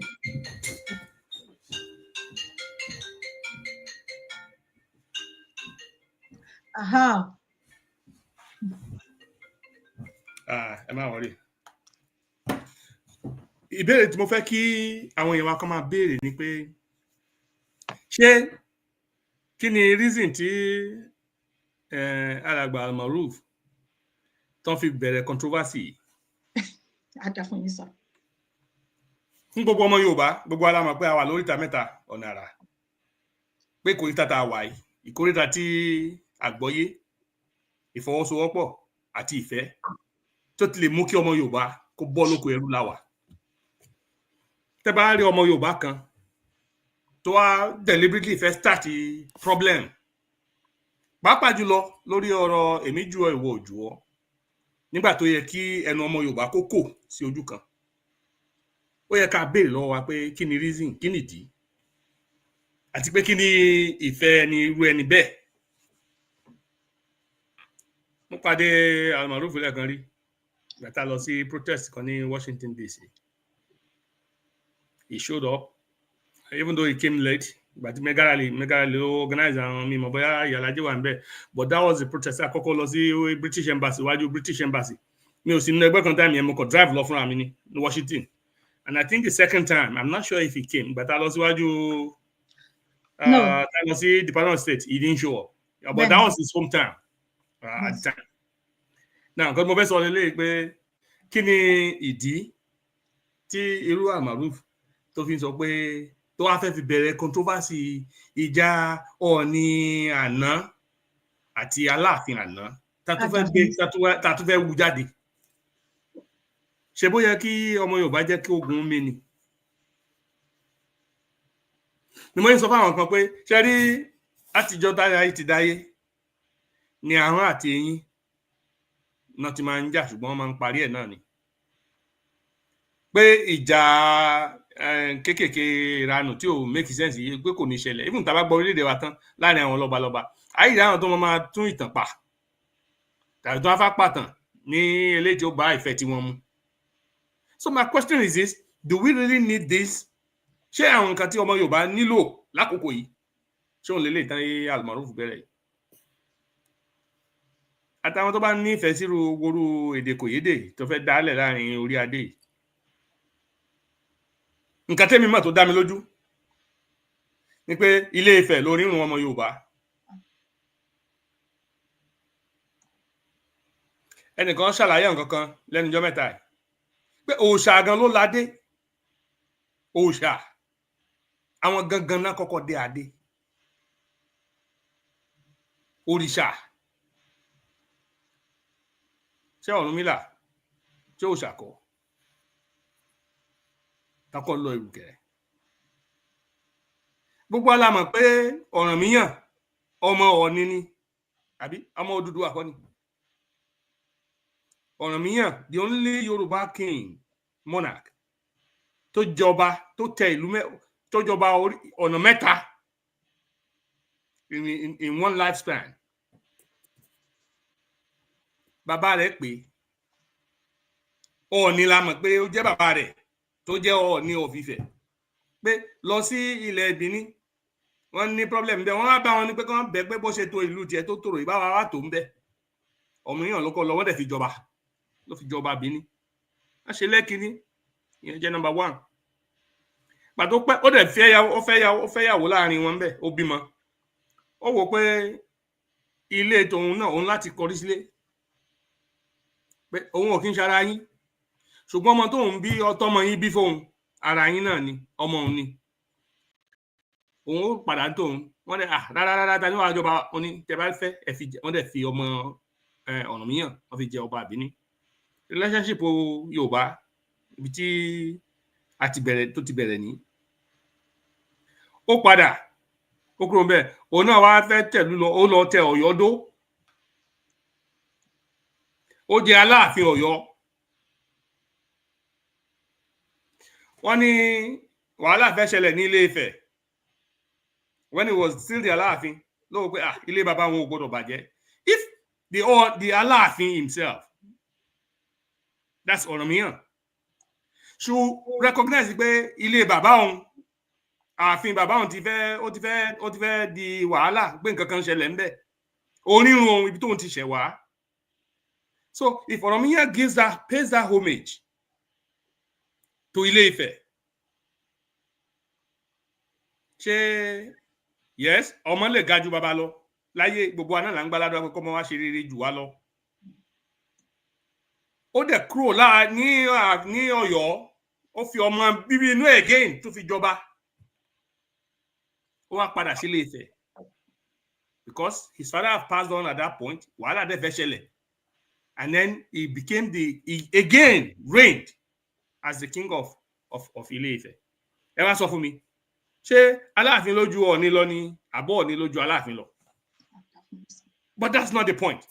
Ṣé nígbà táwọn òyìnbó wá gẹ̀ẹ́sẹ̀ tí Aláàfin àná ikú bàbá Adéyẹmí tó point sí àwọn òyìnbó ló kọ gbogbo àwọn ètò àwọn nǹkan táwọn òyìnbó kọ lẹ̀ ṣé ó jẹ́ ìtàn tiwa gbogbo wa la mọ̀ gbà tí àwọn òyìnbó yìí bí kan dabaru gbogbo story náà wá káàkiri. But what happened is, yes, the Alaafin became so powerful and was like ruling the entire kingdom.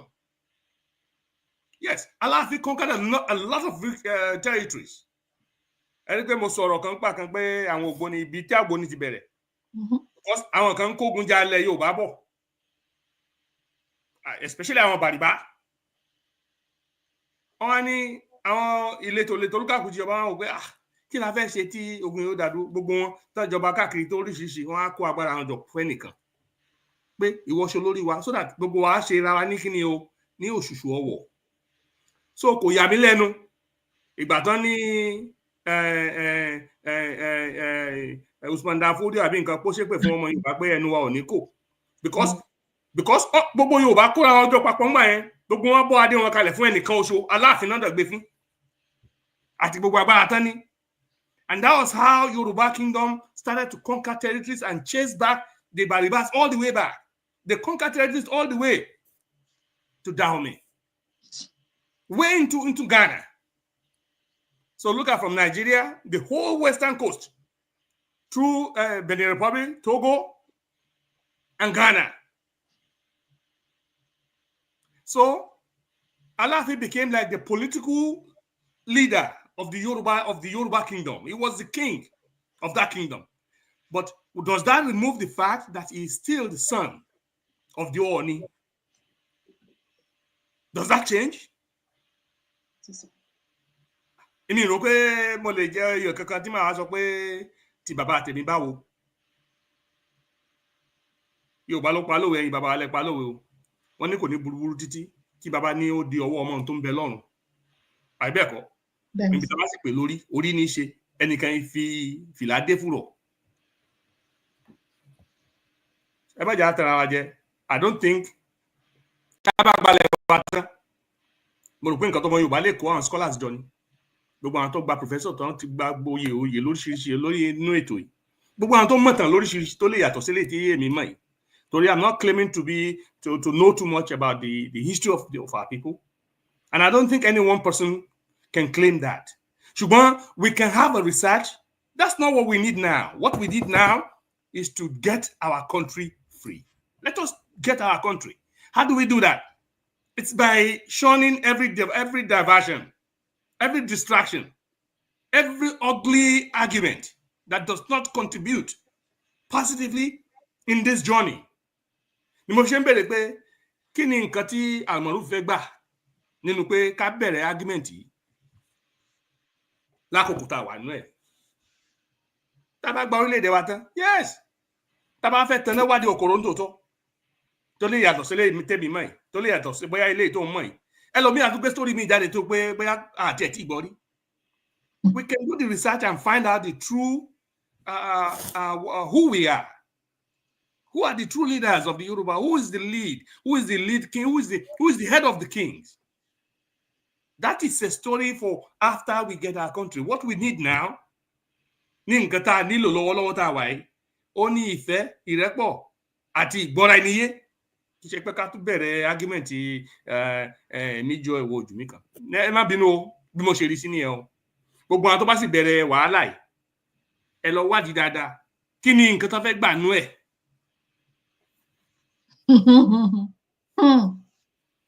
Bóyá nǹkan kan bẹ tó fẹ́ gbà nínú pé kọ́mọ Yorùbá máa lọ tàbí pé ká tún bẹ̀rẹ̀ sí yí báyẹn yí.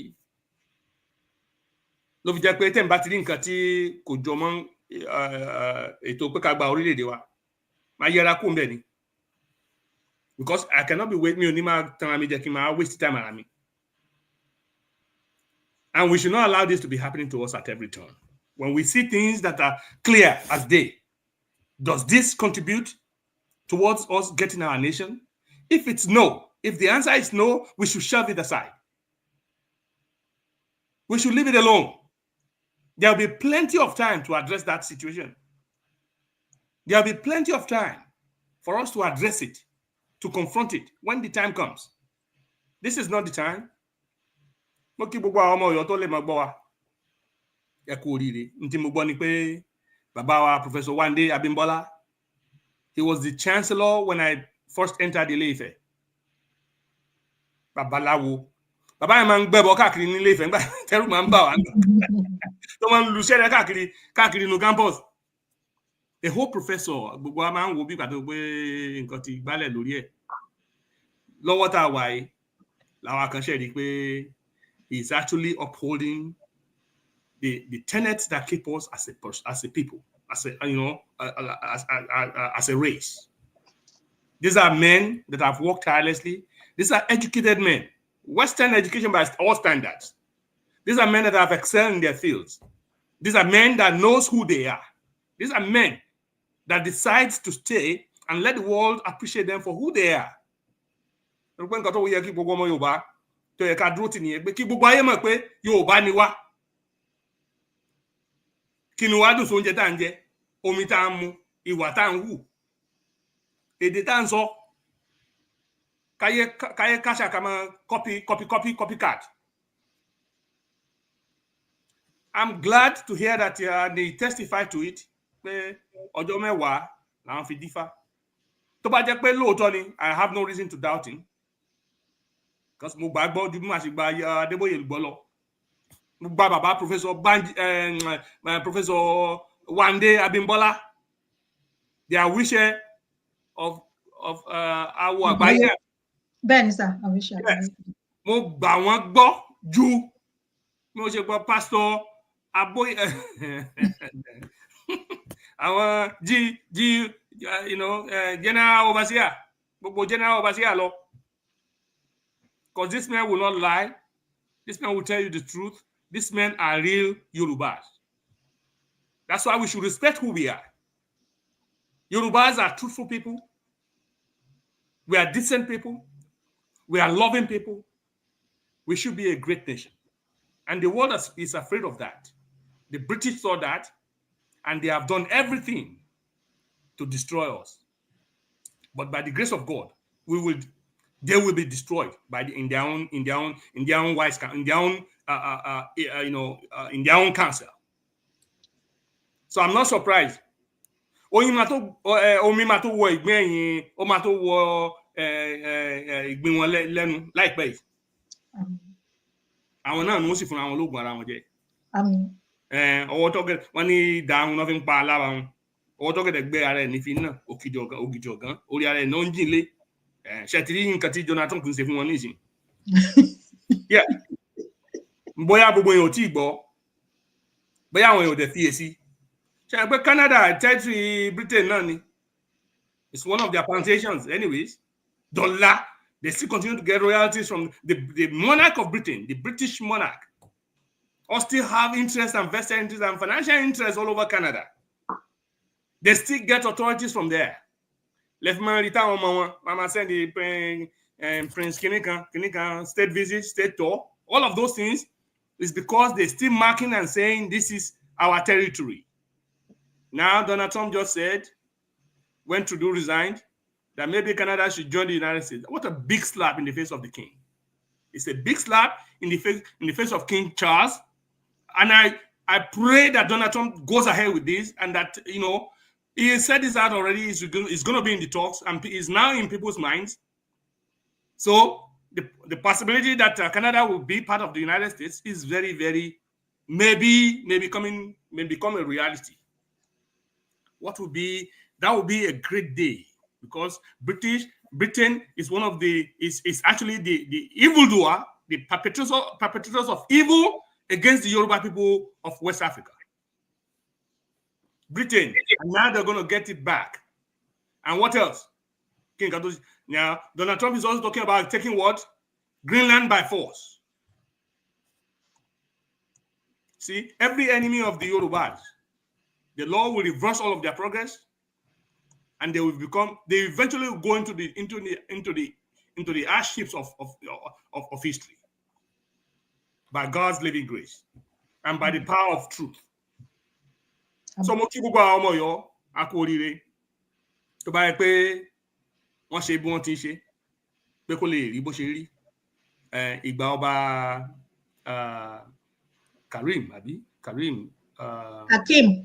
Hakeem Abimbola Owóadé. Kọ́lọ́run jẹ́ kó dára fún orílẹ̀-èdè Yorùbá. Àmín. Kọ́lọ́run jẹ́ kó dára fún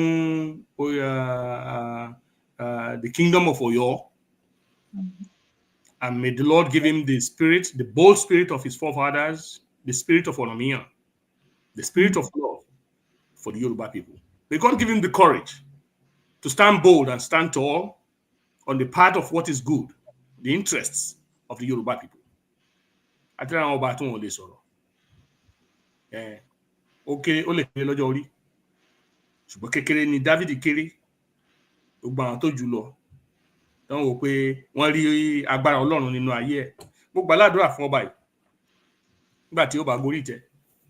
Nígbà tó bá gorí ìtẹ́. Lẹ́yìn tó bá gorí ìtẹ́. Kí ẹ̀mí Ọlọ́run kó gbé wọ̀ fún ìfẹ́ Yorùbá. Ẹ ṣé gidi gan ni, ẹ kú ohùn, ẹ kú iṣẹ́ ọpọlọ sà. Ẹ̀yin aráalé, ẹ bá mi gbé fún bàbá ẹgbẹ́ wa, Dr. Abiodun Ojo. Ọpọlọ yín kò ní dọ́bà. Mo pin comment kan sí bẹ̀yàn mo dìídì fi sílẹ̀ ńbẹ̀. Ká tó tẹ̀síwájú, mo rí ìyàwó kan tí wọ́n tún ṣe darapọ̀ mọ́ wa. Ṣé ti gbọ́? Àwọn èèyàn tó bá ṣe di bẹ́ẹ̀, the governor general is always chosen by England. Mama wa Yemi, ẹ ṣeun tẹ bring you back me up in there. Jamaica is also another territory of the British. These people, they almost colonized the entire world. But they hated the Yoruba with passion. And look at the deadly effect of their hatred for our people. So then look at what the killings that's been going on in the Middle East. Because our people are dying, not because of through the guns and bombs and all that. The world is not paying attention to the evil of the British government against Yorubas. Nobody's paying attention to the evil and the deadly policies they have against West Africa and the entire African continent. Nobody's saying a word. Instead, United Nations is staying there. They're all fooling everybody and coming up with all kind of useless aids for Africa and UNICEF and all kind of nonsense to fool the entire world. Who are they fooling? Enough of that crap. Excuse my French. Enough of it. They're killing Africans with their policies. And now, over 18 times, an attempt on the leadership of Burkina Faso. Just like they killed Thomas Sankara, they destroyed Nkrumah. Anyone that stands up on the side of Africans to build a united African, a nation that's self-dependent, that has purpose, and wants to be equal partners on the world stage, they kill them off and remove them. The same way they remove Idiagbon from Kuro in Nigeria. Watch all these governments, all this world, all these superpowers. Look at everything they do on the world stage. And yet, they're the civilized nations, right? Or are they the barbaric nations? We cannot be keeping quiet. Let us say it and let their citizens continue to hear it. That their leaders, they are not the civilized world. No. They are the barbaric human beings on the face of planet Earth. Let us expose their policies to the world. Let them see what they're doing. How can friends? Lágbára Ọlọ́run, mo ti máa ń fi innocent wo France French president wọn ni. And he's not the only one. He's the leader. But then all of their covert operations, all of their overt operations, everything they've been doing, he is also in cahoot with it. Now giving $300 million to Tinubu to come and place aside a military base in Nigeria so they can plan. And the funny thing is they use our men. They use Africans against Africans. Chief of them all, Obasanjo. Ewo, èmi ní orúkọ níbí. Mi gbé ojú mi pamọ́. Mo tún dárúkọ bàbá Obasanjo again in my talk because he is their errand boy. Obasanjo regularly goes back and gives feedback to this Omanue to wà France and giving them ideas on how they can tackle things in Africa. These are all evident in the books. And go and do your research. You'll see it there. And you'll be giving them guidance on how to, on what to do, how to do it. This is what Obasanjo is known to do all over. And now when you see him traveling all over across Africa, talking to all these leaders in Africa, you think he's talking for the best of Africans? No, he's selling the Africans to the white, to the French people, to the French government. I'm sorry for using the word French people, because most French people most French citizens probably don't even know what their government is doing. Selling Africans or African interests to the French government. That's what Obasanjo is known for doing. That's what's going to be on this record forever. And destroying our people, destroying our economy, destroying our homeland. Obasanjo was out to something. Lójú ayé ni. I'm not lying on him. I'm not telling lies on Obasanjo. Oju baba mi lo. Tàbí bóyá wọ́n jọ jẹ́gbẹ́. I don't know. Yeah, but we know the things he's been doing and the evil he perpetrated against the Yorubas, in cahoots with the British and the French governments. Àti ọ̀rẹ́ tó ṣẹ̀kú ní Amẹ́ríkà yìí. Jimmy Carter. Jimmy Carter. They develop interest through farming. They develop into anything, they bring him to the CIA. They start using him against Africa. An African man against the African interests. And then they destroyed everything about Obasanjo that Awolowo, did in the Western, working tirelessly. Agun baba yẹn àti àìsinmi ẹ̀ pé kó lè dá fọmọ Yorùbá kò ní jẹ́ gbogbo ohun tí Ọbásanjọ́ ṣe ẹ má jẹ́ kí n tún ṣépè lórí bí. Ṣùgbọ́n bó bá ṣe tọ́ Ọlọ́run á san fún. Àmín. Kẹ́nìkan fi gbogbo ọjọ́ ayé ṣiṣẹ́ kó deny ara ẹ̀, sacrifice his whole life for a people, and then you, because of your selfish interest, destroy everything that this man did for our people. Ọ̀nà ò dáa, ilẹ̀ ò dáa, omi ò dáa pẹ̀lú. Ṣé ti rí wọ́n ní kẹ́ ṣe.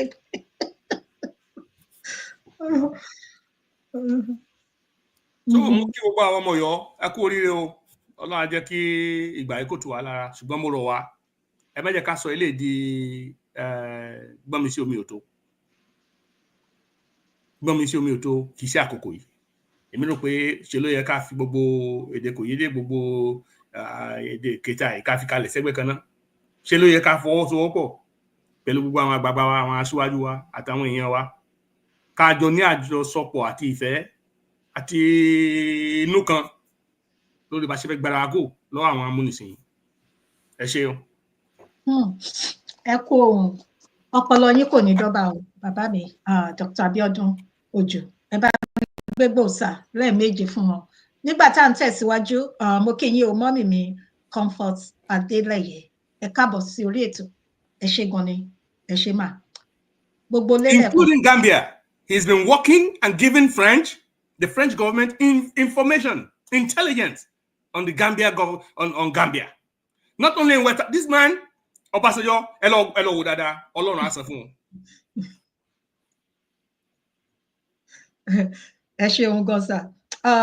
Ìyá wa ìyá lábúlé ojú oge ẹ káàbọ̀ mọ́mì Mr. Ibrahim ẹ káàbọ̀ sí orí ètò akínyìn o ẹ ṣé gan ni lẹ́ẹ̀kan sí gbogbo lé akínyìn pé ẹ káàbọ̀ ẹ ṣé gidigidi gan ni.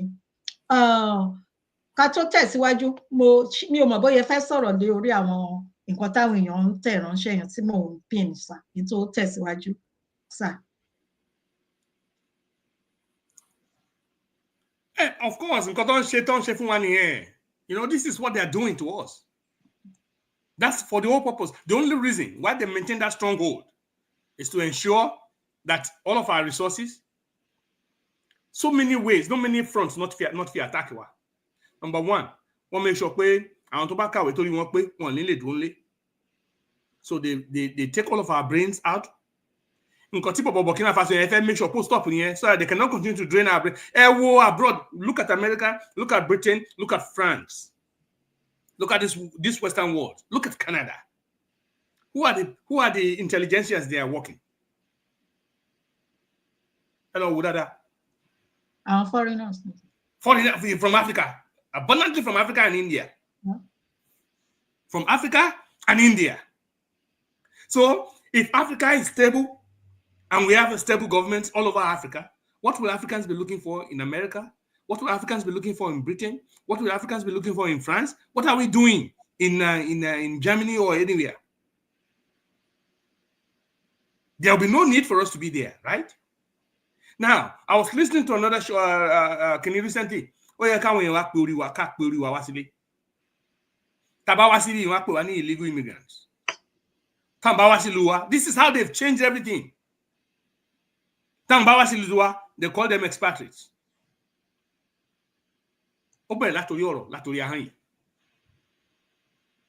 They call us illegal immigrants, but they're going to be expatriates or tourists, right? It is totally imbalanced. And then when Burkina Faso decided,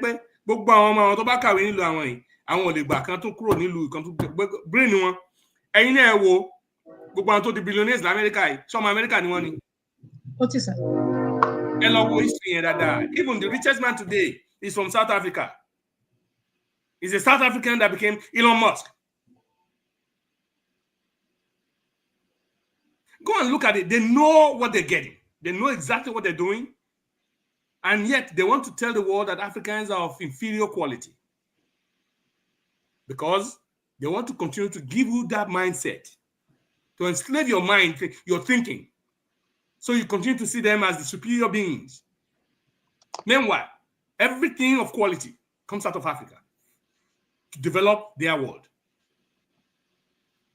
So what is the interest in keeping? Why are they exterminating our good leaders? Why are they killing them off? What is their interest in making sure that we have dumb heads as leaders in Africa? Kini desire want to make sure that we have imbeciles, gluttons as leaders on the African continent. Why are they interested in all this, in causing chaos everywhere they go, including the Middle East? Look at Syria today again. What's going on? Why is it that everywhere they go, it's all filled with destruction and death and blood? Have you seen that with Africans? Is it not time that Africans should stay Africa and let them stay their way? Let us resolve our own issues and develop our ways, our own primitive way, peaceful and loving way. Even though they call it primitive, Abi, leave us alone. And let us see who survives. I'm sure they're very terrified of that. That's what they don't want to happen.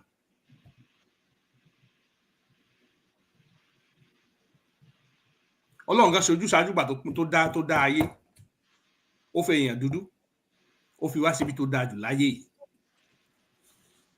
Àti ohun àlùmọ́nì tá a ò lè jẹ tán. Tí gbogbo ayé gan máa di tán depend. The whole world runs on the economy, on the resources in Africa. Òótọ́ lẹ gbọ́ lẹ́nu mi lénìí. The entire world, the whole globe runs on the resources that come out of Africa, human and natural. And yet, we're the ones that are considered the primitive members of the planet. We're the ones considered the barbaric ones on the planet. Even though we do not develop weapons of mass destruction, we're not killing the entire world. We're not causing global warming. Look, 2024 happened to be the warmest, the hottest year in the history of mankind. Is it because of African activities? Is it because of our activities in Africa? No. Ask them. Greenhouse. Who are the people? We should ask them. And yet, they're destroying the planet that we all jointly own, and nobody can hold them accountable for it. Can you imagine to Africa ló ń ṣe? Wọ́n ti wá oríṣiríṣi sanction, oríṣiríṣi tariff, oríṣiríṣi resolution from the United Nations. Not to gbé jáde lórí Africa, lórí àwọn African leaders.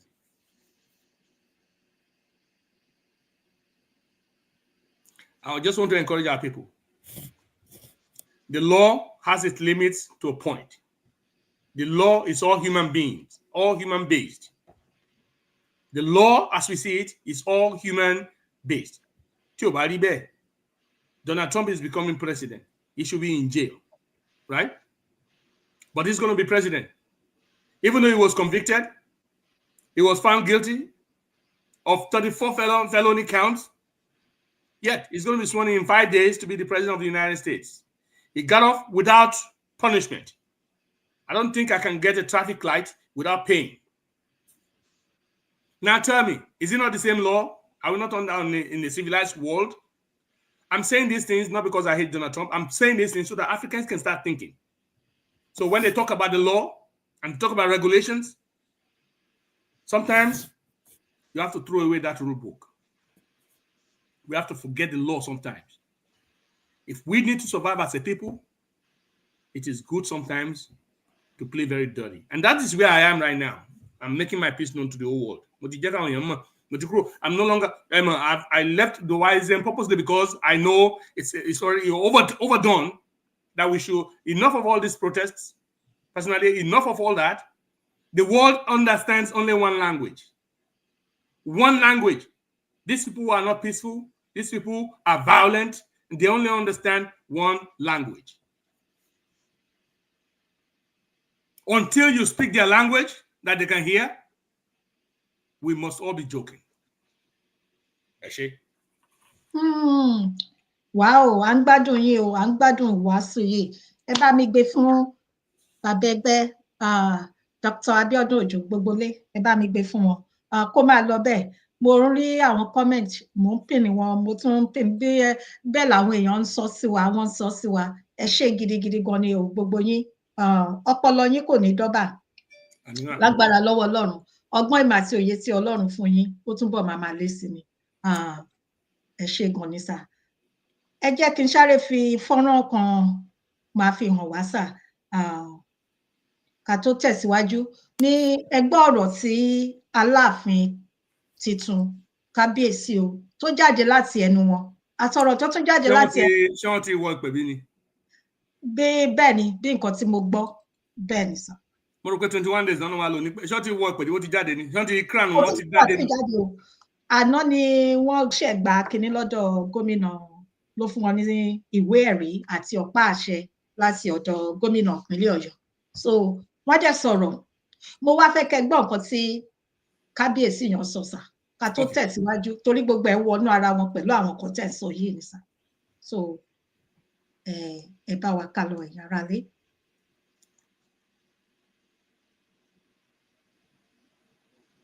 Àbèjì o, jíjí làjí o, bàbá. Jíjí làjí o, bàbá o. Jíjí làjí o, bàbá. Àdìbò bàbá. Àbèjì o, jíjí làjí o, bàbá.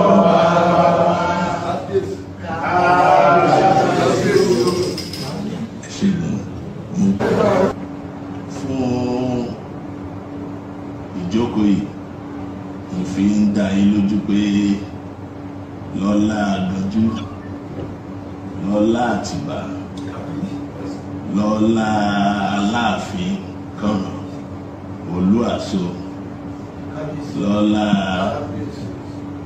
Àjàká, lọ́lá Ṣàngó, lọ́lá Májẹ̀gbé, lọ́lá àwọn bí ojú, èmi Aláàfin of Ọ̀yọ́.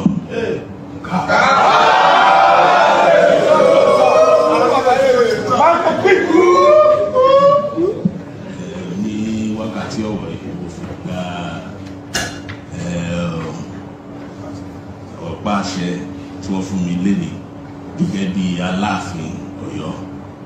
Mo dẹ̀ fi ń dá yín lójú pé pẹ̀lú àtìlẹ́yìn náà wọ́n ní àgbájọ wa àfi sọ̀yà ọwọ́ kan ò gbẹ́rù dórí láì ṣe pé bẹ́ẹ̀ pé mo rí àtìlẹ́yìn náà mo mọ̀ pé kò sí nǹkan tí mo lè ká ṣe mo dẹ̀ mọ̀ pé mo ti wá báyìí sí ìlú Ọ̀yọ́ sí ilẹ̀ Yorùbá mo mọ̀ pé láṣẹ Èdùmàrè gbogbo ẹ̀ náà yóò mojú wa ṣe wọ́n ní bẹ̀rẹ̀ lọ́wọ́ yanjú orí náà láṣẹ Èdùmàrè ìlú Ọ̀yọ́ ò bàjẹ́ ìlú Ọ̀yọ́ mọ̀ lọ síwájú ṣe gan ni mo dúpẹ́ lọ́wọ́ orí àbábọ̀ àbá forìṣà sílẹ̀ wọ́n ní orí ẹni àjíkí orí ẹni àjígẹ̀ wọ́n ní torí bá gbé ní àdàbí idán bí ìṣẹ̀dá bá gbé ní àdàbí ògùn orí ní ìgbọba ti fi dárí owó Akíọ̀sà ti fi tẹ̀pá ilẹ̀ orí ní ìgbẹ́ nínú ìbọ̀rọ̀ ní ti fi wọṣọ títọ̀ yanran dúpẹ́ gan mo dúpẹ́ pé fún gbogbo àtìlẹ́yìn Alájà Bùsúrà mo dúpẹ́ gan ẹ ṣé gan ni o Ọlọ́run àtúbọ̀ máa tẹ̀ síwájú pẹ̀lú pé àjọṣepọ̀ ò ní bàjẹ́ láti ìgbìmọ̀ rẹ̀ ẹ ṣé gan ni.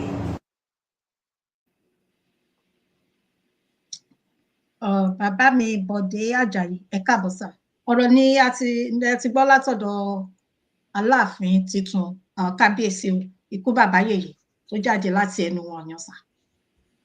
ṣe mọ̀ pé ọ̀dọ́mọdé ni kò tí ì gbá 50 ọdún orí làbá bọ àbá fòrìṣà lẹ̀ orí làbá bọ ọba fòògùn gan sílẹ̀ èmi bá yọ̀ mo dúpẹ́ lọ́wọ́ orí ẹlẹ́dàá ẹ̀ mo dúpẹ́ lọ́wọ́ àwọn tó tara wọn jáde mo dúpẹ́ lórí ìṣẹ̀dá rẹ̀ lágbára Ọlọ́run kò ní kábàámọ̀ wọn. Àmín. Gbogbo wa la bímọ gbogbo ẹni tó bá fẹ́ kọ́ ọmọ ń ṣoríire kínú ẹ̀ dùn tó bá rọ́mọ ọlọ́mọ tó ń ṣoríire gbogbo wa ò lè jọba gbogbo wa ò lè ọwọ́ ìka ọ̀dọ́gba bó ṣe wọ Ọlọ́run bó ṣe wò ṣàòkè ló ń ṣọlá àfi ká gbà òun ní ìtẹ́lọ́rùn káyé lépa tí ò ṣe é lé ká gbà fọ́lọ́run ní ìtẹ́lọ́rùn òun náà sì ní ìsinmi. Nǹkan tí mo fẹ́ yọ fáwọn àtàwà pàápàá jùlọ àwọn àtàwà lókè òkun ṣe mọ̀ pé tí ìbá ṣe pé àyè ọba sílẹ̀ tọ́lọ́run tún wá torí wá tún pé Kazeem Ọwọ́adé pé yóò jọba yóò gorí tẹ àwọn bàbá àwọn yóò gorí ìpèrè àwọn bàbá rẹ̀ ẹ wo bí Yorùbá ṣe dùn lẹ́nu ṣe mọ̀ pé Canada ní ìbájókòó sí ti ìbá ti máa jẹ bọ́gà Canada ní òtútù bẹ́ẹ̀ náà látún wà táwọn gbogbo wa mọ̀ ṣe bí gbàdọ̀ pé my house my car my this àtàwọn ọmọ tó bí. This is how these people have destroyed and chased us out of our homelands. So we can be foreigners where we are not citizens. It doesn't matter how much. The passport mi hàn yín ó máa show Nigeria. Doesn't matter what. Gbogbo àwọn tí ó lu ẹbí. Àwọn náà máa America to what point do we continue to do this? Ìkan náà àwọn èèyàn wa kan lẹ́jọ́ mẹ́ta ṣe 90th birthday níjọ́ Sunday on the 12th of January ló pé 90 gẹ́gẹ́ June mo organize mo make sure pé mo ti ń sọ láti ìgbà tí mo ti bẹ̀rẹ̀ iṣẹ́ bẹ́ẹ̀ pé tí àwọn èèyàn bá pé 90 tó bá live till 90 pé á wù mí kó wọ news bọ́lọ̀ ń ṣe ti ń fẹ́ ṣe tí ẹ bá ń gbé tèpèrò nǹkan Ọlọ́run dẹ̀ máa ń jẹ́ kó ṣẹlẹ̀ bẹ́ẹ̀ níbi tí mi ò lérò sí ẹ wò gbà tá à ń wá bí news lè máa cover mega rally tá à ń wá oríṣiríṣi káàkiri àti CNN àti gbogbo wọn tó wà dá wa lóhùn. Bẹ́ẹ̀ni sir. For whatever reason fúnra wọn náà tún gbéra wọn wá torí pé mo sọ̀rọ̀ síta lásán ẹnìkan dẹ̀ gbọ́ ẹni omi dẹ̀ gbọ́ wọ́n dẹ̀ tó pé and fúnra New York one náà gbé crew wọn wá síbẹ̀. The day before they covered it and put it on news and then the day of itself I want to cover ceremony now, but we'll have all our children out here living, as though they are part of the, as though we belong. We don't belong nowhere. This man that turned 90, even though he understands sign language, but video call, Sherry and Ojue, ara yíyá rẹ̀. You cannot compare it to anything else. Number 2, through Zoom link. Timber link our Jew services on anytime don't say Jew service, we will make sure look at it. He doesn't want distraction. Our Jew mo realize pé lẹ́nu ọ̀nà ilé wọn máa ń fi kíní kan síbẹ̀ tó pé tá bá fẹ́ wọlé wọn fọwọ́ kan bá wọn fi bánú. He was so happy. Until they saw that one wheelchair. So I knew that he's very big on his family. He's very big on his religion. He was a member of the Willowbrook class. That tells me, Oni, who are you? Who is this man? He identifies, one, with his family, identifies with his faith. Kí ni ọmọ Yorùbá identify pẹ̀lú? Kí ni àwa ọmọ Yorùbá? Kí la jẹ́? Who are we? Do we identify ourselves with our families and our roots, our way of life, our heritage? And do we identify with our own religion? What is our religion? We may not be as much religious, like in terms of Christian, Muslim thing. The Yoruba people are more of spiritual being. Every man tell me, if I'm a come on, Yoruba, lọ́lọ́run gan fi dá ayé. Because go fún ìkan lọ títí di pé àwọn èèyàn lóòótọ́ àwọn èèyàn bọ wọ́n a máa ń bọ bí òrìṣà. Ẹ̀sìn ò lọ tí gbà láyé ọ̀rọ̀ bí ẹ̀sìn ẹ̀mí ìròpó wà nílẹ̀ Yorùbá lọ tí other than the fact pé we are more of a spiritual being. Because we commune, our fathers know to commune with powers that are beyond the human realm. And then we lose all of that. And these people saw it and took everything that they can take from us. All of our idols, all of our powers was taken away. Like the law of nature, no? Nature's law says that everything that there's a law that says that everything that goes up will drop, must follow the law of gravitation. Everything when you come down, back on ground. Whatever goes around comes around. Gbogbo ìkólọ ọmọ Yorùbá lọ́lọ́run á dá padà nígbà tí Olúwa mú sóní padà bọ̀ Psalm 126 ó ní àwọn adábẹ̀ tó ń lálàá òun náà kèfèrí ó ní nígbà náà ẹnu wa kún fún ọpẹ́ ètè wa kún fún yìí náà ni wọ́n wí náà kèfèrí pé Ọlọ́run ṣe ńlá fún wa ọmọ Yorùbá Ọlọ́run ó mú ìkólọ wa padà. Everything that's Yorùbá that the world will eventually identify pé ọmọ Yorùbá làwọn eléyìí ìran Yorùbá ní orílẹ̀-èdè Yorùbá ní Ọlọ́run ó dá padà fún wa. Mo bá ọba yìí yọ̀ mo bá ọmọ Ọ̀yọ́ yọ̀ mo bá ọmọ Yorùbá yọ̀ lápapọ̀ mo dúpẹ́ pé òun ò pa Ọlọ́run ṣe nígbẹ́ ẹni tí ó parẹ́ mọ́nú ayé ìwọ ọmọ Yorùbá tó bá ti lọ sí òkè òkun tí pọ́lísì àwọn òyìnbó yìí tó bá ti lé wa kó ń lé tó fi lọ òkè tó ta wá di pé a lè kọ́mọ kẹ́rù kọ́mọ kó ara wa padà sílé ìgbà tí yẹn parẹ́ máyé ni o kẹlẹ̀ mọ́ bí tí ó ti ń káwà kan lára ju àwọn kan lọ so tí ẹlòmíràn bá lè dá ronú ara ẹ̀ tó wò pé òun ò nídìí kankan tó tẹ́ pé inú òun dùn tán including àwọn billionaires àárín wa ẹni tẹ́ ra airport ra oríṣiríṣi káàkiri gbogbo àgbáláyé tẹ́ ra gbogbo oríṣiríṣi káàkiri everywhere tẹ́ ń lọ tó pé tẹ́wẹ́ kan lọ lé Nàìjíríà lẹ́ẹ̀kan ẹ̀kan lọ sí ilẹ̀ Yorùbá lẹ́ẹ̀kan padà ẹ jókòó bí ẹni pé ẹ ti rò pé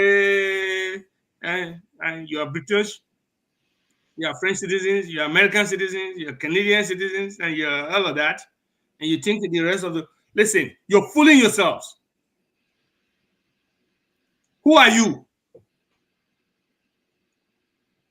You should ask yourself that question. Who am I?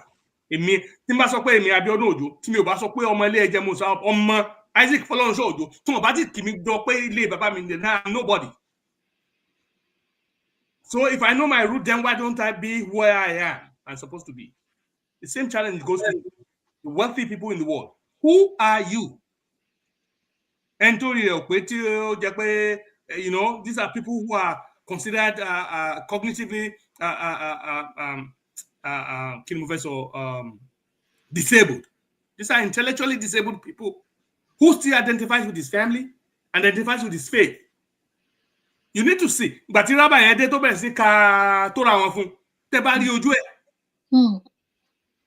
was so happy and looking was like, wow, you cannot give him anything better. That's somebody whose intellectual ability is very limited. How do we identify ourselves? Tell us, you know, Tọ́mọ bẹ́ẹ̀ rẹ̀ gbé tábà kí ogorókì sẹ́nu dandan ni kó panu mọ́ kó sùn kára ẹ̀ balẹ̀. Ẹ wá láwọn máa ń hùwà bí ẹranko. Ẹ wá ń rí wa àjèjì lọ́wọ́ àwọn ọmọ Yorùbá káàkiri àgbáyé. That's not who we are. And that's the reason why we should go back to where we belong and scream loud of the evil policies of the British and the French against our people. We must always mention their names. We have to continue to mention their names so that the world will pay attention. Because if we don't expose them, they will continue to hide. Everything they've done underground. When they killed Thomas Sankara, it was underground covertly. When they removed Thomas Nkrumah in Ghana, covertly. Africa, covertly. When they ensure Obasanjo didn't get there, Awolowo did not get into the Obasanjo. These are evil men on the using Africans against Africans, pitching brothers against brothers, pitching families against each other, making sure that our families never stay united. You have your brother in Cotonou, you have another one in Canada, you have another one in Britain, you have another one in Russia. This is what they're doing to Yorubas all over the world. And now I want to bear my story of Bakalo. Is that what we should be talking about? Or we'll talk about how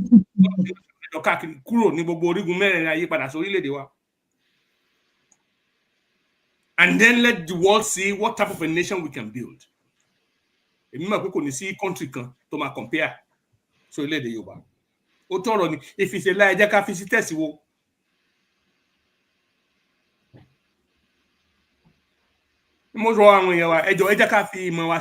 let us have our mindset as one. Let us let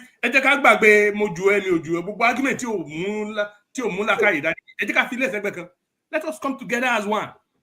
Look at somebody who will have been from one restaurant to another. He's back in Oyo. It will be your base dunenwe. It will be your base dunenwe.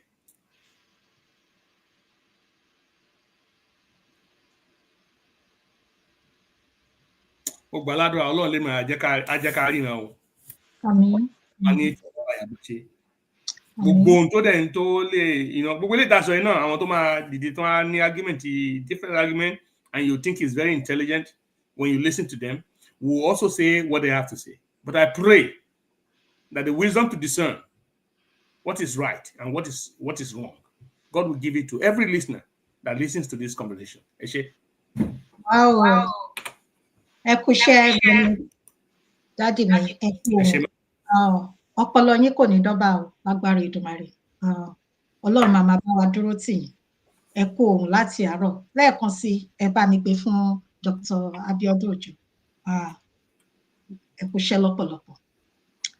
Èyí tó túmọ̀ sí pé ọmọ Yorùbá ni mí. Mo ń ka nǹkan táwọn aráalé tí wọ́n àtẹ̀ránṣẹ́ tí wọ́n ń tẹ̀ránṣẹ́ sí WhatsApp. Ọmọ Yorùbá ni mí, ilẹ̀ Yorùbá ni a gbé bí mi. Inú mi a máa dùn, ara mi a máa yá gágágá ní gbogbo ìgbà. Mo bá ń sọ ní orí ìkànnì yìí pé. Ẹ ṣeun mama wa Ọmọlára Ògúndáre, ẹ ṣeun, thank you so much. We should spread this news everywhere. Let the Libyans see how market. Libyans, ask Libya today how market. Ask Syrians today how market. Congolese, how market. And now they're trying to kill Burkina Faso's president. Amen. Amen. My appeal to Niger, citizens of Niger, the citizens of Burkina Faso, and the citizens of Mali, please protect your leader, because they don't love you for anything. They want you to live in penury. These people want you to live in penury. They'll paint your leaders as evil. No, it is the case of they are the evil ones plotting against your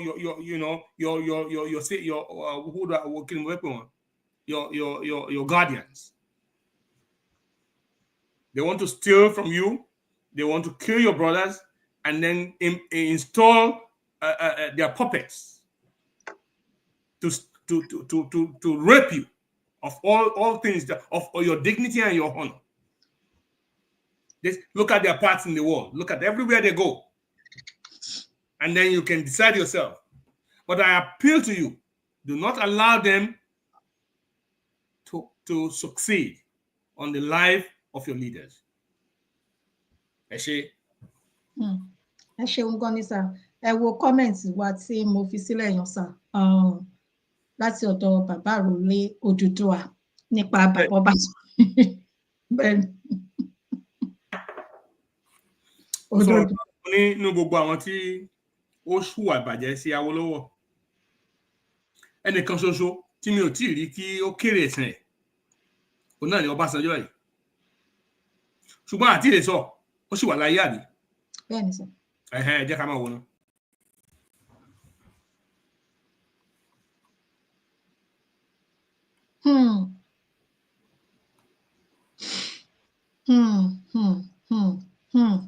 Ọ̀rọ̀ tó deep nìyẹn. Ọ̀rọ̀ nílá lẹ sọ yan bàbá mi. Ọ̀rọ̀ sunukun òun lẹ sọ yan sà. Nínú gbogbo àwọn. Abíọ́lá tó lùkì pẹ̀lú àwọn Fúlàní nígbà yẹn náà. The way tán ṣe destroy Awólọ́wọ̀ tán ní kíní second time àbí. Bẹ́ẹ̀ni sir. Òwe yẹn sọ pé ó ní those who destroy others to succeed must await destruction at their doors of success, right? That's right. Bẹ́ẹ̀ni sir. Báwo ni ti Abíọ́lá ṣẹlẹ̀ sí? Ẹ wo Sówóìmí Justice Sówóìmí tó ṣa Awólọ́wọ̀ sẹ́wọ̀n. Tó fi kú ó ń pàpò lára ni bí ọ̀gá. Ṣé wọn pé kì í ṣe pé òun náà kéré nínú awo. Síbẹ̀ kò rí ẹ̀tẹ̀ ẹ̀ wò. Wọ́n lè sọ pé yẹn dẹ́tẹ̀ ni.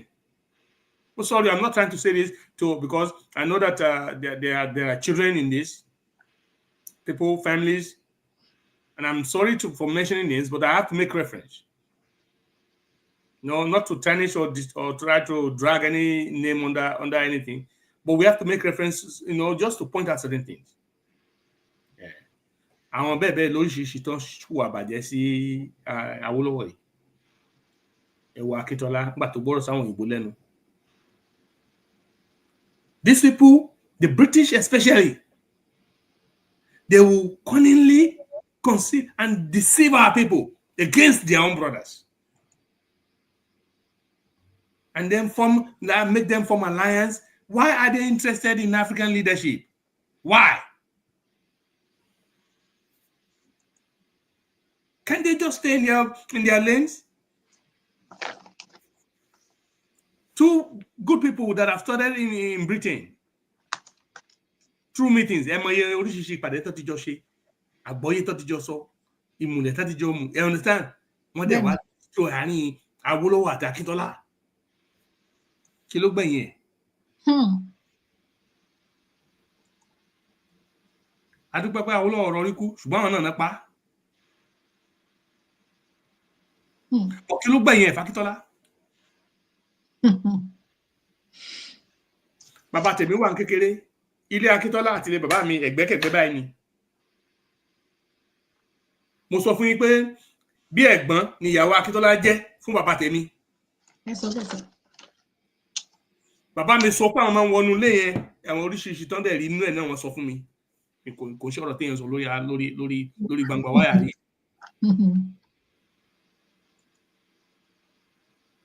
To the point pé wọ́n á kọyìn àwọn yẹn bó ṣe lágbára tó. Ẹ̀hó Ààrẹ Ọ̀nà Kakanfò. Mo sọ fún yín Látòṣà tó kú tó jẹ́ Ààrẹ Ọ̀nà Kakanfò nígbà ogun Kírìjí. Aṣọ the real Ààrẹ Ọ̀nà Kakanfò was at Igbajo's palace. Ọba Adélaní Fámọ̀dún of blessed memory, Kábíyèsí. Ìjẹ̀fúyàdé. That man is the only king I know of Igbajo land. One of the ọba tí mo respect jù lẹ́yìn Fámọ̀dún ni mo mú Onírùn Ọ̀fọ̀kìrùn. Ọ̀tọ̀ lẹ́gbọ́n nínú yẹn. Mi sì fẹ́ mọ́ ọba kankan mọ́. àfẹ́lẹ́ tó bá fi ìwà tiẹ̀ hàn tó bá show ìwà ìfẹ́ sọmọ Yorùbá. Famodun, he chose his own people regardless of whatever. Ó dúró ti Akíntọ́lá ẹ mọ̀ ìgbàjọ́ tó gbógun ti Túndé Ẹ̀mùgán yẹn pé kí ló ṣe pẹ̀lú Awólọ́wọ̀. Ó ní because Akíntọ́lá fẹ́ ọmọ Ìgbàjọ́ ṣé kò wá dúró ti àwa Yorùbá ẹjọ́ tó rọ Ọlọ́run mo fi bẹ̀ wá. Ẹ jẹ́ ká nífẹ̀ẹ́ ara wa. Ká bára wa jọ ṣe pọ̀ náà ká kọ́kọ́ dira mú náà. Yorùbá ní ẹlẹ́yọ̀rọ̀ lọ́kẹ́ tó fàbọ̀ bá di, even if we go to offend ourselves inside, let us first fight away our enemies. The common enemies, let us chase them away. And then we can talk about ọba ilé àgbà, ilé ní ẹ̀gbọ́n, ilé làbúrò, ilé ló wà láàrin. Èmi lẹ̀gbá, ìwọ ní Ìjẹ̀ṣà, ìwọ ní Ọ̀yọ́, ìwọ ní kíní. We can talk about that eventually, but let us face our common enemies, the Fulanis and their British backers, and these French imperialists trying to use our territories to continue to put us in perpetual bondage because they want to kill our brothers in Burkina Faso, in Niger, and in Mali. It is not going to benefit it is not for our interests. They deceive us with peanuts to take a whole meal from us. Ẹ ṣeun gan ni sir. Mo pin comment mi ò mọ̀ bóyá ẹ ti sọ́nà bẹ̀tẹ̀ wọ́n kàn hard sí ni so bàbá wa Síkírù Suleiman ẹ kú gbogbo gbà bàbá ẹ káàbọ̀ sí orí ètò. Mo rí bàbá kan náà comrade Fọlárìn Adéṣídà ẹ káàbọ̀. Ẹ ṣé gidi gan ni lẹ́ẹ̀kan sí gbogbo aráalé akínyìn o akínyìn ní pẹ́ parí ètò mọ́ ó sì kù ibi tá à ń lọ kò jìnnà mọ́ báyìí a máa bọ́ sí ọ̀dọ̀ ọ̀gbẹ́ni kan tí ẹ̀yin náà mọ̀ arákùnrin náà sà tí orúkọ ẹ̀ ń jẹ́ Jimmy Bíọ́dún orúkọ nagijẹ wọ́n ń pè ní Black Lion. Èmi dẹ̀ mọ̀ bí wọ́n ṣe fún ní Black Lion yẹn. Ló tún jẹ́. Morogo mo rí gbàdá. Olórúkọ yín ni sà olórúkọ yín ó tiẹ̀ dábẹ́ ṣe wà lórí ètò pẹ̀lú mi.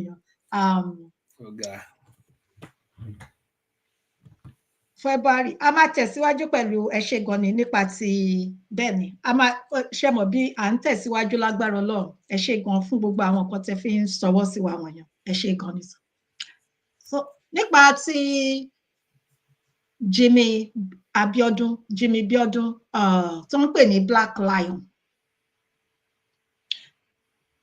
Báwo ni mo ṣe bá Jimmy Bíọ́dún pàdé nínú ìrìn àjò pé kí Yorùbá dá dúró yìí ni bẹ́ẹ̀ la ṣe pàdé nínú ẹgbẹ́ Mega Rally ibẹ̀ la ṣe pàdé ní ọdún náà lọ́hùn. Ó wá ṣẹlẹ̀ pé. So Mega Rally ló wà tẹ́lẹ̀. Bẹ́ẹ̀ ni sà. Wow, okay. Ìpínlẹ̀ kan náà la dìjọ ń gbé. A ti rí ara rí báyìí a ti ríra rí lójúkorojú. Kódà ibi tí mo pọ́n arákùnrin yìí dé máa ń pè ní Godfather.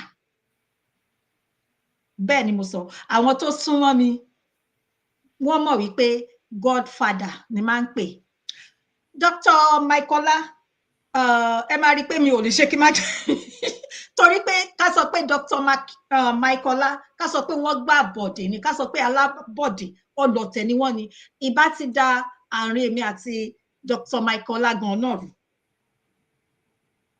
Gbogbo àwọn tí mo mọ̀ tí mo introduce black sheet tí mo introduce wọn sí gbogbo wọn ló bà àárín èmi àti wọn jẹ́. Èmi rò pé ọkùnrin kò yẹ kí wọ́n máa bá ọkùnrin nídìí àbòsí túlétúlé tẹ bá wá túlétúlé dagboru of our time number one ni. Tí ẹ bá rántí Jimmy Bíọ́dún yìí Jimmy Abíọ́dún tí wọ́n máa ń tó ń jẹ́ Black Goat ibo ni kí n ti bẹ̀rẹ̀ èmi ni mo jẹ́ kó mọ̀ ṣẹ́rí màmá Brown tó wá ń tẹ̀lé àti màmá Fúnkẹ́ Bello èmi yìí ni mo jẹ́ kó mọ̀ wọn màmá Fúnkẹ́ Bello àti wọ́n máa ń lọ káàkiri iṣẹ́ mi wọ́n máa ń sọ pé olórúkọ ni wá wọ́n máa ń wá sí abẹ́ ètò mi tí n bá ń ṣe ètò wọ́n wá gbọ́ ṣé mọ̀ pé tó bá ti kọ ó máa ń kọ á ní bàbá olórí burúkú Ọbásanjọ́ bàbá òfò ṣé mọ̀ bó ṣe máa ń bú àwọn èèyàn gbogbo èèyàn ló máa ń bú ìdí nìyẹn tí wọ́n ṣe fún ní Black Lion bàbá ẹ̀rọ òbodò baálẹ̀ ọkọ̀lú àti bàbá Fádù àwọn náà fún ní orúkọ yẹn torí tó bá ti bàyàn jọ tí wọ́n máa hélè ẹ̀ pé yes o red on máa jó lọ o àwọn ẹ̀yẹn o gbogbo ó wá délẹ̀ tán kò túlétúlé kò mọ̀ pé nǹkan báyìí ni wọ́n máa ń sọ mi ò rírú ọkùnrin bẹ́ẹ̀ rí ó wá ti ń ṣe kí ni ó wá ti ń ṣe ẹ̀sìn ẹlẹ́yà ó ń báyàn jẹ́ ẹ má rò pé èèyàn gidi ni mo fi ọjọ́ tí mo bá a pàdé mo fi bú ọ̀rọ̀ tí tó sọ o bàbá ẹ̀yin mọ̀ wọ́n Ọlọ́run ó ní ìdí Ọlọ́run ṣe ní kẹ́ pàdé gbogbo ìrìn àjò láyé yìí ló ní ipasẹ̀ kan ló ní ìdí kan tí o ṣàkóso yẹ kó ṣe kó wá sáyé èmi ò tiẹ̀ wá mọ̀ pé mẹ́kàlì ló wà tẹ́lẹ̀ I don't know mo mọ̀ pé California ló ń gbé I know that but I never knew he was in Mẹ́kàlì inú mi dùn pé Ọlọ́run jẹ́ ká pàdé níbẹ̀. àìṣe gan Big Daddy ibi tẹ́ bá wà èmi òun Big Daddy àdúgbò kan náà láti Big Daddy bí etí yín bá ń já èmi ni mò ń pè yín mo ti sọ fún yín pé màá fún tán màá nà lẹ́gbàlẹ́gbà màá fún ní kòbókò màá nà ní àtòrí. mọ́mì mi ẹ jẹ́ kí Ọlọ́run ẹ jẹ́ kí Ọlọ́run jà fún yín ẹni àárọ̀ yín gẹ́gẹ́ bí ọmọ Yorùbá ẹ má bínú ìyálájẹ ẹ̀dọ̀ Ọlọ́run mo fi bẹ̀ yín èmi àárọ̀ yín nítorí ètò tẹ́ gbé kalẹ̀ tó Ọlọ́run bá yín gbé kalẹ̀ yìí kí kó ṣe tó bá ṣe pé ìmọ̀ ènìyàn ni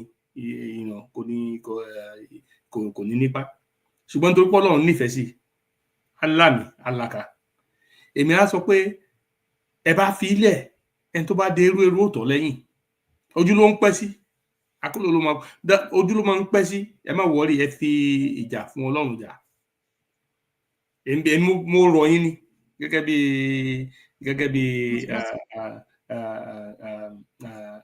olólùfẹ́ tèyìn náà you know just àti pé àpẹẹrẹ lẹ jẹ́ fọmọ Yorùbá mi ní fẹ́ kẹ́ fi àpẹẹrẹ pé pátápátá là ń fọjú tó bá ti káṣẹ ra wa yìí ṣe ní bí ọlọ́ọ̀gùn ni àwọn bàbá wa máa ń sọ ọ̀tọ̀ àwọn ìṣiṣẹ́ kan wà àwọn àṣìṣe kan wà tó pé ó máa nílò kéèyàn fàmì sí ṣùgbọ́n máa rọ nítorí ètò yìí àti nítorí àwọn tí wọn ò ní mọ ìdí ọ̀rọ̀ tàbí tí àlàyé ọ̀rọ̀ lè má yé pé ẹ fi ìjà fún Ọlọ́run jà kẹ́yìn jà pẹ̀rẹ̀ ẹ̀mí bá ní pé kẹ́ ẹ fi ọ̀rọ̀ ẹ̀ sẹ́gbẹ̀ẹ́ kan ẹ ṣe. mo ti gbọ́ sà torí bẹ́ẹ̀ ṣe jẹ́ bẹ́ẹ̀ ni sà mi ò lè kọ̀rọ̀ sí yín lẹ́nu torí kò sí ní béèyàn ó máa ń ní èèyàn láti ní ẹnìkan tó lè gba nǹkan lọ́wọ́ èèyàn èyí tẹ̀dẹ̀ jẹ́ kan nínú wọn Ọlọ́run má dẹ̀ jẹ́ kí n ṣẹ̀yìn Ọlọ́run ò ní jẹ́ kí n tẹ́ ní ọ̀dọ̀ yín.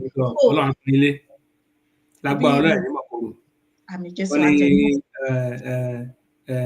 ọ̀nà lọ́mọ lẹ́yìn tó ń tọ̀ gbogbo ẹni tó bá gbé ogun dìde sí ẹ̀yìn lẹ́ẹ̀ máa lẹ́yìn wọn láṣẹ Èdùmàrè. àmì Jésù.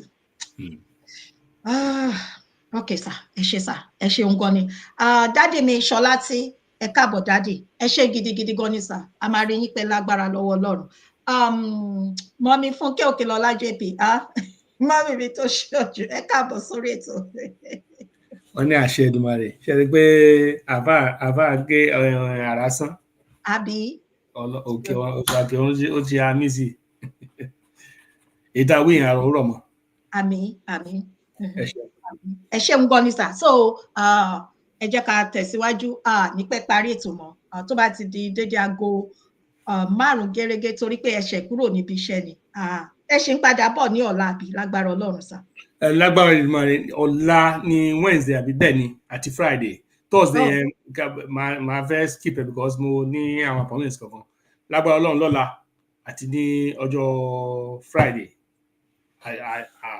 àti ẹ̀yin ni lórí ètò lágbára Ọlọ́run mo ti sọ fún yín ọjọ́ mẹ́fà ni lágbára lọ́wọ́ Ọlọ́run ọjọ́ mẹ́fà nínú ọjọ́ méje ọjọ́ mẹ́fà là ń ṣe ètò lágbára lọ́wọ́ Ọlọ́run ẹ ṣeun mi ò ní wá yín tì ó máa ń dá aṣẹ́ rí mo ní ìyá ẹgbẹ́ mo ní olórúkọ mi nǹkan tí ṣe máa ń ṣàdúrà fún ìyá bàbá mi nìyẹn ibi tẹ́ bá wà ìyá bàbá mi ọ̀run rere fún yín àwọn náà fún mi ní orúkọ mi Olúfúnkẹ́ orúkọ tó lágbára ni I love you.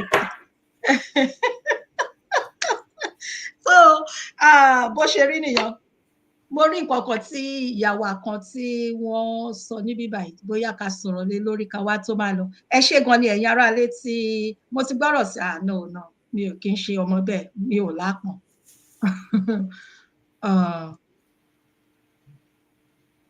okay ẹni tó bá fẹ́ pè wọlé ẹ jọ̀ọ́ má bínú dádì kí n tó tẹ́ bá fẹ́ pè wọlé láti bá wa dá sí ètò àǹfààní wà láti bá wa dá sí.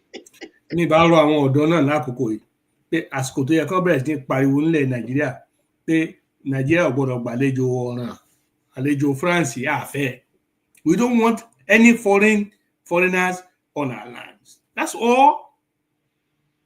Bàbá Awólọ́wọ̀ sọ ó ní ẹ fẹ́ create base ní ọ̀dọ̀ wa ṣé àwọn adá lè create base ní London wọ́n ní rárá àwọn ní òkè tó bá ti rí bẹ́ẹ̀ kò sáàyè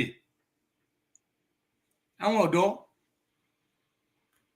and every stakeholder in the interest of Yoruba, of the Yoruba nation, must be speaking out loudly about France trying to pitch its tent after being kicked out of Côte d'Ivoire. Côte d'Ivoire because they've been planning covert operations against Mali and Burkina Faso from Côte d'Ivoire to the point because of their lack of success, it's painting that government as no good. And now they try to say, no, we should chase every foreign military base out of Africa, the entire African continent.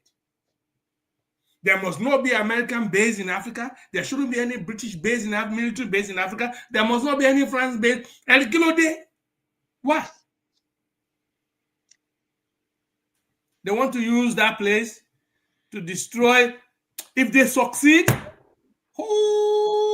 another 200 years, they're gonna be holding Africans in perpetual bondage, so that Paris can continue to be light, and you can continue to pay to pay your flights to Paris and pay to go and see the Eiffel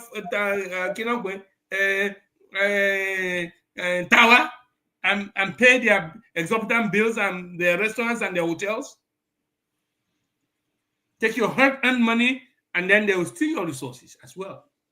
Your oil for cheap, your oil for nothing. And then they'll control your leadership. And then every leader that wants to do anything, they would neutralize them.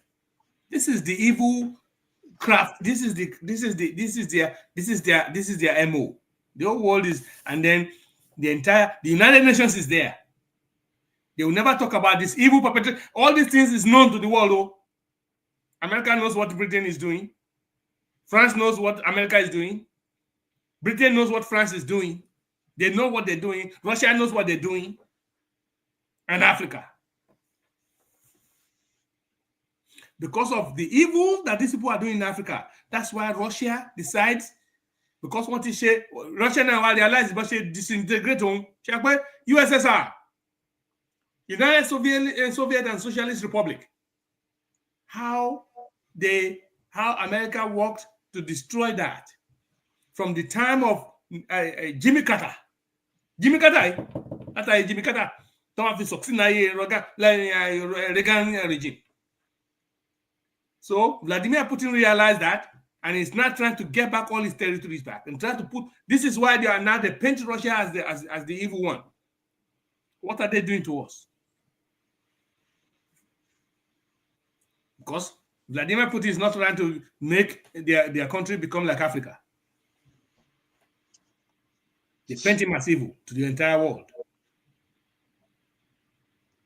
And because he's using violence, now they let him see the violence, I will Vladimir Putin. It's waging war against Ukraine. What about the quiet war that you guys didn't wage? You're using Africans against Africans. What about the deadly policies that you have against our people in Africa that has killed more than the people that have died in Russia and Ukraine? Pregnant women with no care. You have mothers that are single mothers in Africa all over the place. Children with no hope for the future. And then your UNICEF will be showing African children with kwashiorkor and everything as though you are the best in the world. Only Africa has this disease. We are not a disease continent. We are not a poor continent. In fact, we are the richest continent on the face of earth. But your policies have made our people look as the puppets of the world.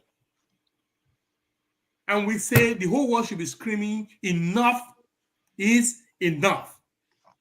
Let Africa be. Hands off. Let our good leaders survive. Stop plotting their deaths. Don't kill the Malian president. Stop trying to kill the Burkina Faso president. Don't try to eliminate the Niger president. Leave them alone. And to Bola Ahmed Tinubu, the history is there for you to make. You lay your bed so you will sleep on it. Eshe? Wow, echo ṣe ọpọlọ sà, ẹ ṣeun gan ni. Wow. Mo ń gbádùn gbogbo àwọn àtẹ̀ránṣẹ́ tí wọ́n ń bá wa fi ṣọwọ́ sí wa wọ̀nyí. Ó wà interesting gidi gan ni. Tá bá ní ká máa wò ó, ká máa pín ẹ̀, ká máa mi ò rò pa bá ó wà interesting gan ni. Lágbára Ọlọ́run, gbogbo àwọn ọmọ tí ó gbọ́ tó jẹ́ citizens wọn, that will cause, ṣe pé ọ̀rọ̀ kan èèyàn sọ tó ń bí nǹkan míì jáde. Lágbára Ọlọ́run àwọn ètò yìí, ó máa dé ibi tó yẹ kó dé. Àwọn ọmọ tó yẹ kó gbọ́. Tí wọ́n á sì dé ipò tó yẹ tí ipò agbára tí wọ́n ti lè ṣe nǹkan lórí ẹ̀, wọ́n á gbọ́. Àfi kéèyàn má sọ òótọ́ jáde, tó bá ti sọ òótọ́ yẹn á ṣẹ. That Africa will be free, Africa will indeed be free. And I continue to say it, a black man will still rule this world. Amen.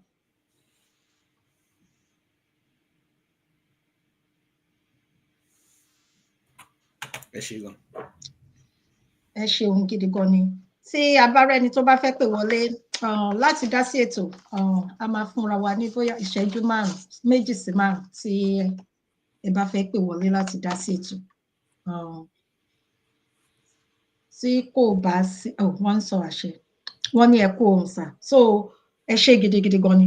Tí kò bá sí, ẹ ṣé gan sà. Thank you, Baba. Àròyé Odùwà. Orúkọ yẹn, mo láìka dídán, mo láìka aṣọ.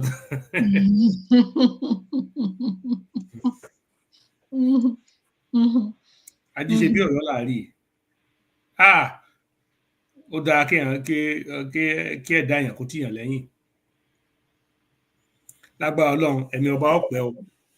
Adé apẹ́ lórí, bàtà apẹ́ lẹ́sẹ̀, àṣẹ apẹ́ lẹ́nu kánrin kéṣe. Àmín. I thank and I congratulate the Ọ̀yọ́ people. I feel very passionate because I was born in that town. Nílùú Ọ̀yọ́, General Hospital Ọ̀yọ́ gangan náà forí mi, orí ni mo fi wọ ìlú Ọ̀yọ́. I'm so happy that they chose a king, a very vibrant king.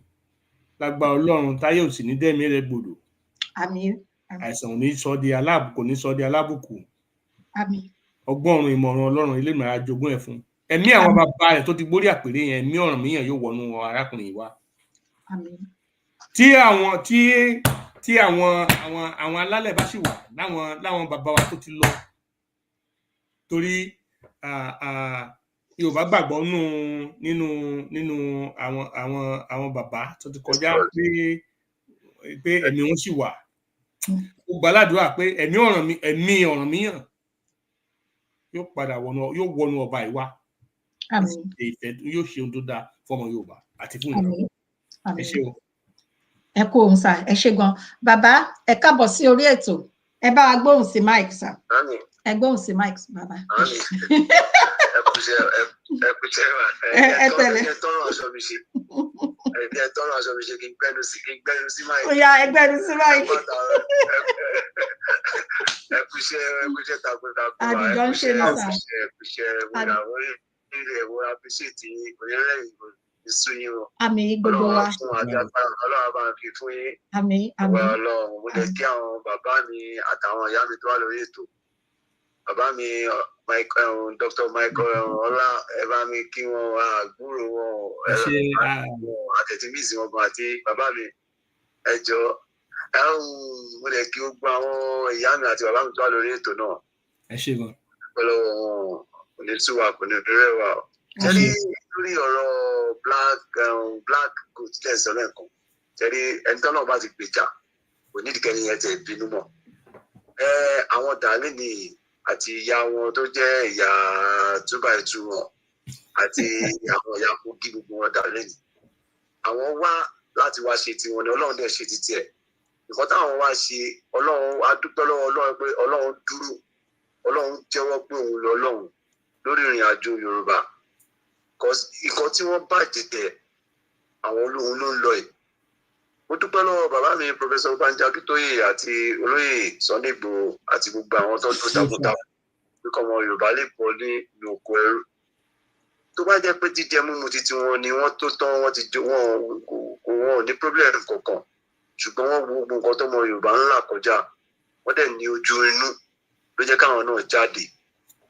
Wọ́n ṣe jáde tó wọ́n ṣe súnlé bàbá yẹn tán lé gbogbo wọn tán lé wọn sójú ẹsẹ̀ nu ikú sí náà wọn ò tún dúró náà wọ́n nínú going back náà ṣe ni. Ẹni mélòó ló lè ṣe irú ẹ̀ olówó mélòó ló lè ṣe irú ẹ̀ ńlẹ̀ Yorùbá ọba mélòó ló lè ṣe irú ẹ̀ ńlẹ̀ Yorùbá.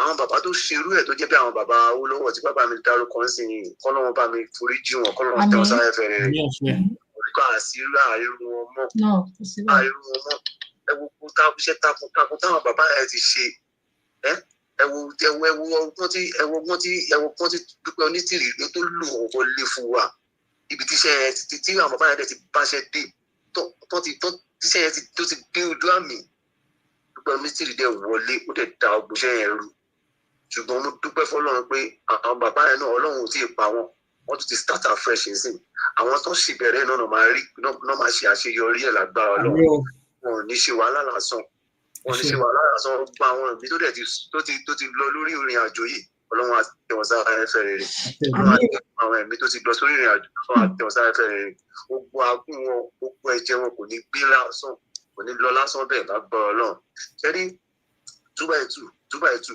òun náà tún lọ strategize ní ọpẹ́lọpẹ́ tó ṣe nìbàdàn gbẹ̀yìn òun ló já kùtùkùtù kò dẹ̀ sí ní ẹni tó bá ti ń dalẹ̀ bó ṣe máa ń rí fún wọn náà nìyẹn gbogbo àwọn black goat yẹn àti ẹwu èyí tó ń mú sí kàtà Jimmy kí lórúkọ Ìjìnlẹ̀ Marcus náà wọ́n máa sọ pé Ìjìnlẹ̀ Marcus ládùúgbò yẹn mú sí turkey lọ́jọ́ sí tọ́ba ẹ̀rọ báwọn ọmọ Yorùbá ṣe ẹwú Sunday Igboho ṣe dúró tó ń ṣe takuntakun wíìkì náà ṣiṣẹ́ pé ká máa comment Ìjìnlẹ̀ Marcus must be free títí tó tún wá jáde tán ó tún wá kẹ́yìn sáwọn bàbá yìí so ìgbẹ̀yìn Alábọ̀dé bóyá máa ń padà rí náà nìyẹn wọn ò dẹ̀ tí ì rí nǹkan kan Ọlọ́run ní pa wọn wọn á kàn fojú wọn rí promise land yẹn lágbára Ọlọ́run wọn á rí báwọn bàbá yẹn ṣàṣeyọrí lágbára Ọlọ́run lórí ọ̀rọ̀ àwọn bàbá mi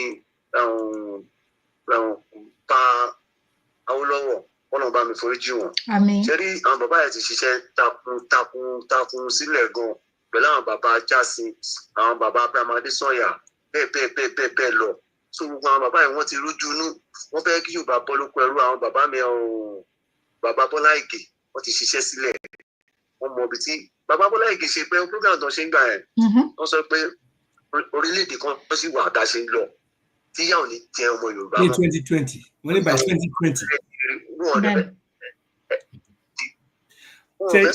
ẹ má bínú ẹ ní sọ̀rọ̀ tán tẹ bá lẹ́yìn ọ̀rọ̀ tẹ bá ṣe mo fẹ́ kẹ́ ṣàdúrà fún gbogbo àwọn tí wọ́n bá tó ń ṣiṣẹ́ pé kí akitiyan Awólọ́wọ̀ bàbá Ajásin àti Bọ́lá Ìgè kó mọ̀ yọrí dáradára fún Yorùbá ẹ bá mi ṣàdúrà fún tẹ bá parí ẹ máa sọ̀rọ̀ yín lọ.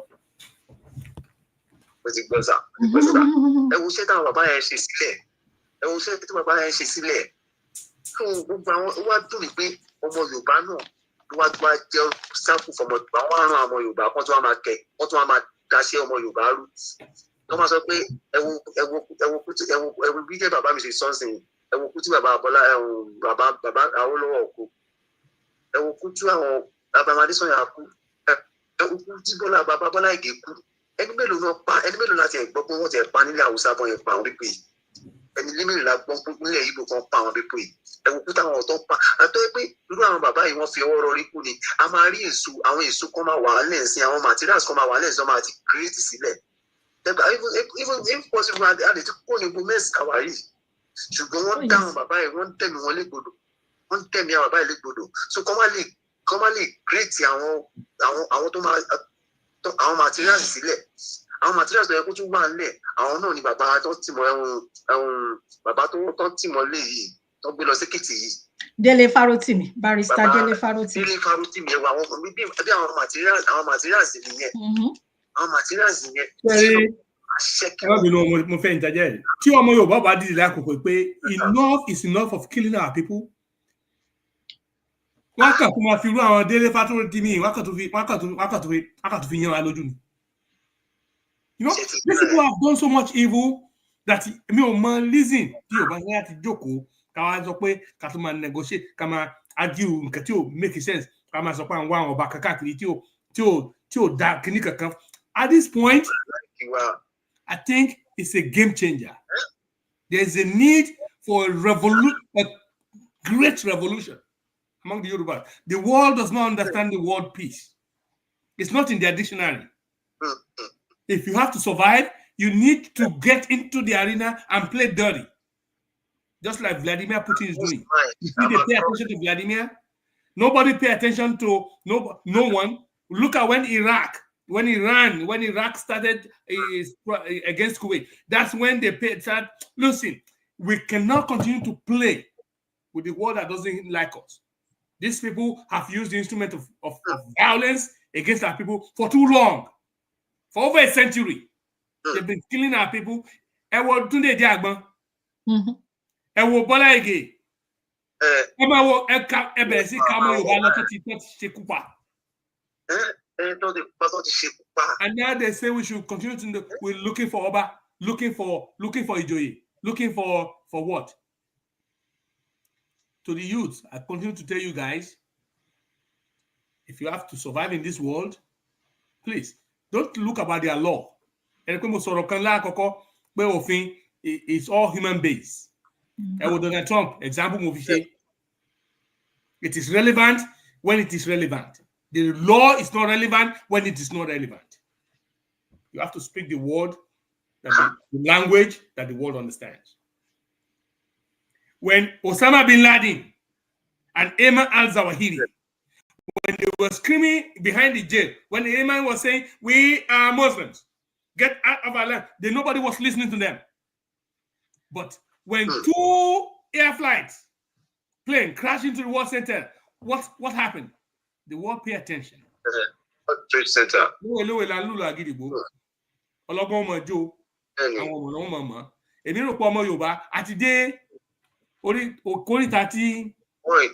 have to speak the language that the world would listen to. Yeah. Then. Not hiding. Everybody knows my information. They know if they know exactly what we're talking, but I'm not going to hide and I'm not going to keep quiet. I will say what I have to say and damn every consequence. About Boni, EGBE falaje, Tabalu Boni Baba, EGBE falaje, Baku de Mulu.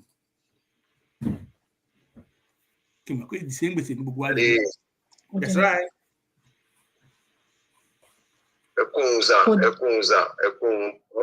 Ọlọ́run ní pàlàkàyè yín sá o. Àmín. Nǹkan tó wá ń dùn mí sí ni pé báwo ni àwọn ọmọ Yorùbá tó yẹ ká tó wá ṣera wa lọ́kàn pẹ̀lú nǹkan tó ń ṣẹlẹ̀ yìí tí gbogbo wa dẹ̀ lajú sílẹ̀ tá a dẹ̀ ń rí. Gbogbo wa tó máa tó wá ọ̀rọ̀ election ni gbogbo wa ń lé kiri. Ẹ wo ọ̀rọ̀ election bá tún dé ń sìn yín oníkálùkù àti gbàgbé àwọn Nigerian politicians àti ẹ̀rọ kan ti bì kan mú wa. Wọ́n ti bí oúnjẹ mú wa náà. Mo fẹ́ bẹ̀rẹ̀ pẹ́sẹ̀ kan lọ́wọ́ yín. Ṣé o pé an average senator nsìn lónìí lọ́jọ́ tó dọ́ senator ìbí kò ju ìbí làwọn bàbá wa máa ń pa lówe ìbí kan kò ju ìbí. The senators are employees of the people.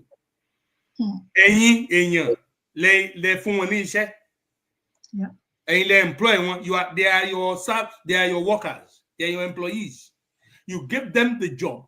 Now, an average senator earns about 30 million naira every month. In the same country where my sister cannot get a job, I have to support 2 of my sisters. Now, the same country where my brothers is probably maybe another person is earning in a job. The same country where you're voting 8,000, I mean 30,000 minimum. The same country where the senators are saying 30 million is not enough for them a month. They want other citizens to spend 30,000 naira a month. What's the ratio? Is that able? Does it make sense? So, Toba won't come out the and come out the last time. And the Omawani legend be come and fi sotida how market. But I may start your money. What is how market? Lórí títì Nàìjíríà ẹ rí àwọn ọkọ̀ tó ti lò pa ọkọ̀ tó gbọ́dọ̀ rí lórí títì mi. People are paying heavily to go into these vehicles and drive and then polluting our cancer pop. Look at our roads. Àti sọ̀rọ̀ náà, is there water? Water. That's 1970, that's 1980 something. Not to call it water. You know, Tony. Listen. The whole world is aware of what they're doing, the evil that the whole world is doing against Africa. They know exactly what they're doing, but they cannot do it unless they use our brothers against us. And now, if you allow your brothers who are politicians to bribe you to go back to the polls, you're putting yourself in bondage. That's the only way they succeed. You have the power. We have the power. Our people have to understand. Not say destroy education. I want to make sure I have come boss Azu, come social media. This. When you start talking to people in Nigeria, they will talk you on so they will in social media come and so garbage. They can spend 1,000 hours on social media for garbage. On social media. You don't have time. When they have to go, like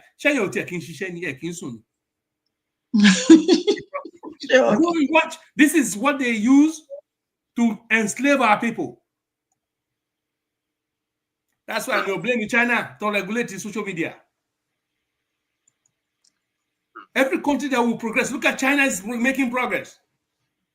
About the third economy, if not the second in the world. Because they will not allow that nonsense on their for their citizens.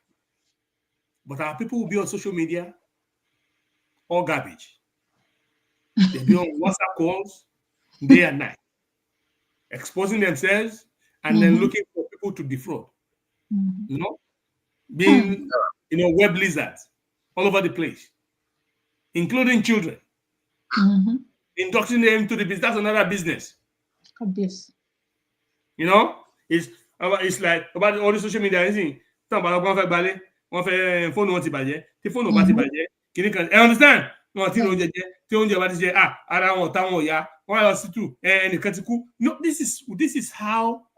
is the type of lifestyle they want our people to live.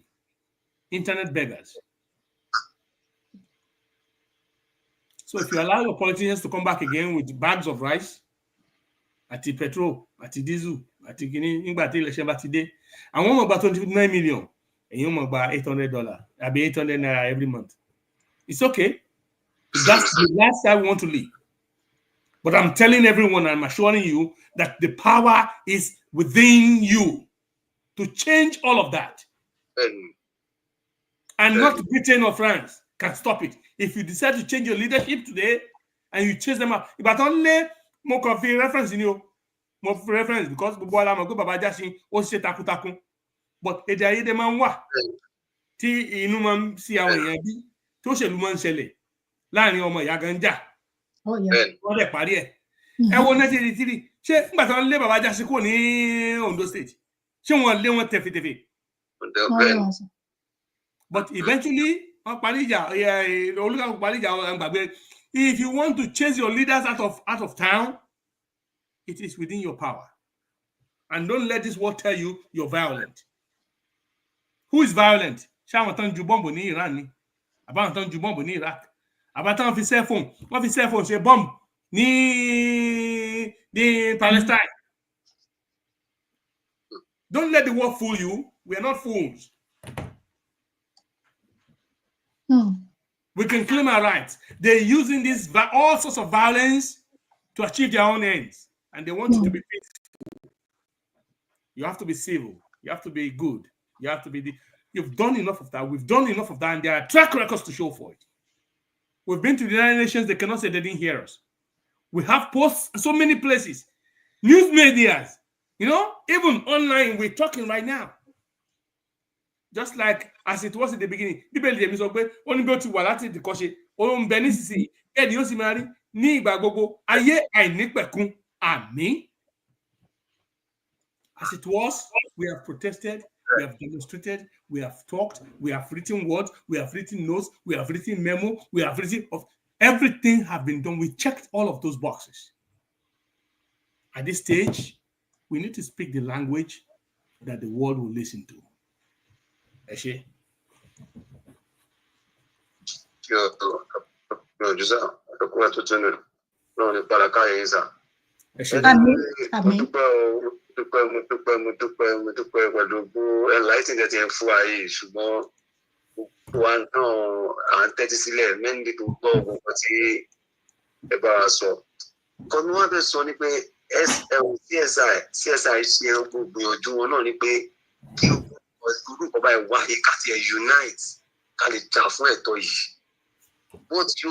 Àwọn ọba Yorùbá náà ló fẹ́ pa. Àwọn ọba Yorùbá ẹ lọ béèrè lọ́wọ́ wọn. Àwọn náà ló fẹ́ pa. Ẹ má bínú ní ìmọ̀ ẹni tó sọ̀rọ̀ ẹjọ́ kí lorúkọ yín sà. Yes sir. Yes sir. Ṣé rí pé ní nǹkan bíi ìgbà tí EndSARS tó ṣẹlẹ̀. Because èmi ń gbọ́ tó lóye Sunday Igboho dáadáa mi ń kọ́kọ́ láìkì ẹ̀. Màá dẹ̀ ṣàlàyé fún yín lónìí fún gbogbo èèyàn tó ṣe rí mo sick in time kan ara ọ̀tá mi lè lọ bíṣẹ́. So I was receiving treatment and I was home. Mo take medications I was just home where kí n relax where kí n lè fi regain kí n recreate padà. Mo wá wà nílé gbogbo àwọn ọmọ ti lọ everybody bá tiẹ̀ lọ. Èmi nìkan wà nílé mo wá pé kí ni mo fẹ́ ṣe o. Mo wá tan TV smart TV yẹn ni pé mo wá lọ sórí YouTube lórí ẹ̀. Pé kí n tiẹ̀ wo because mo like eré ìbílẹ̀ àwọn eré ìbílẹ̀ Yorùbá. So mo wá bẹ̀rẹ̀ sí ní scroll through àwọn topics tó ń jáde lórí YouTube yóò mú kọ tẹ́ bá ti tọ Yorùbá movies ó máa gbé oríṣi ẹ máa wo gbogbo topic èwo lè fẹ́ so wọ́n á dé ìgbẹ̀yìn wọ́n sọ pé Sunday Igboho orúkọ ọmọ mi ìkan náà ọmọ ọkùnrin ni Sunday lórúkọ ẹ̀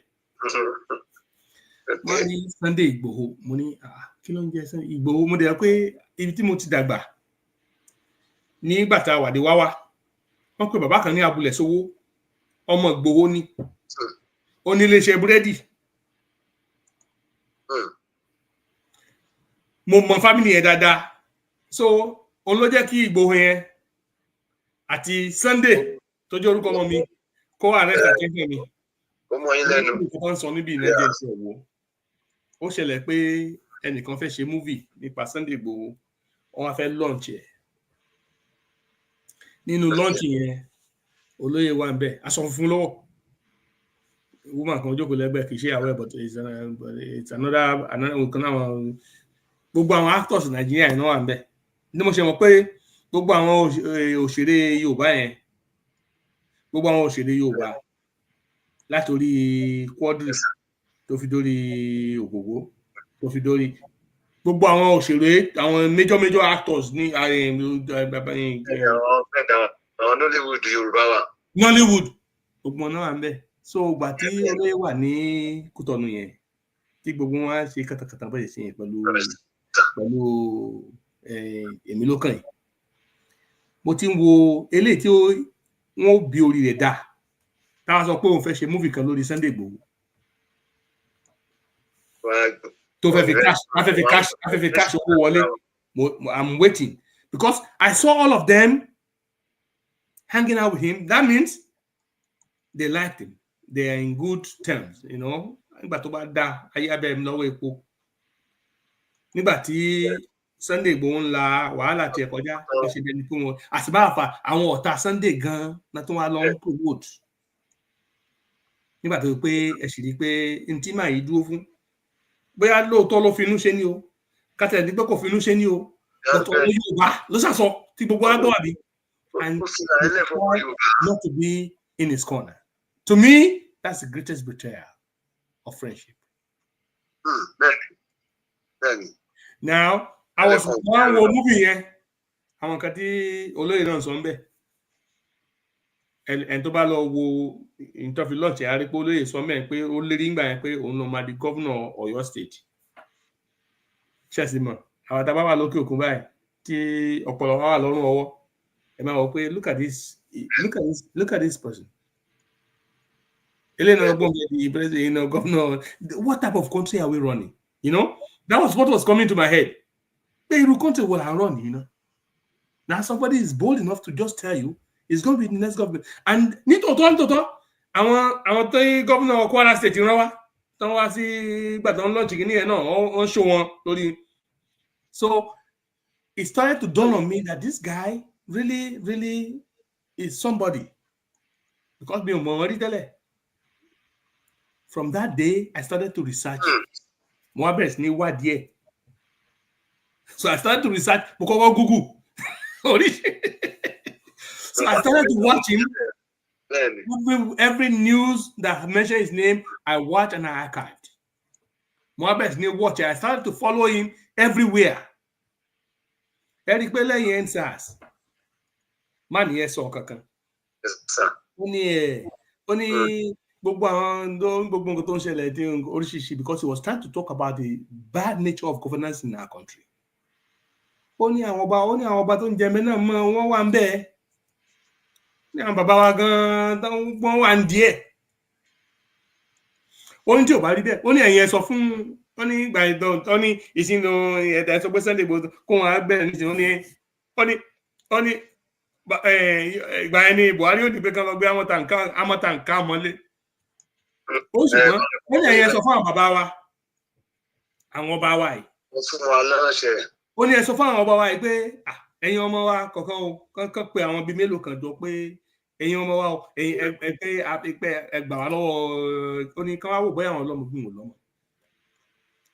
Tí n bá parọ́ ẹ lọ wá because I was monitoring this man.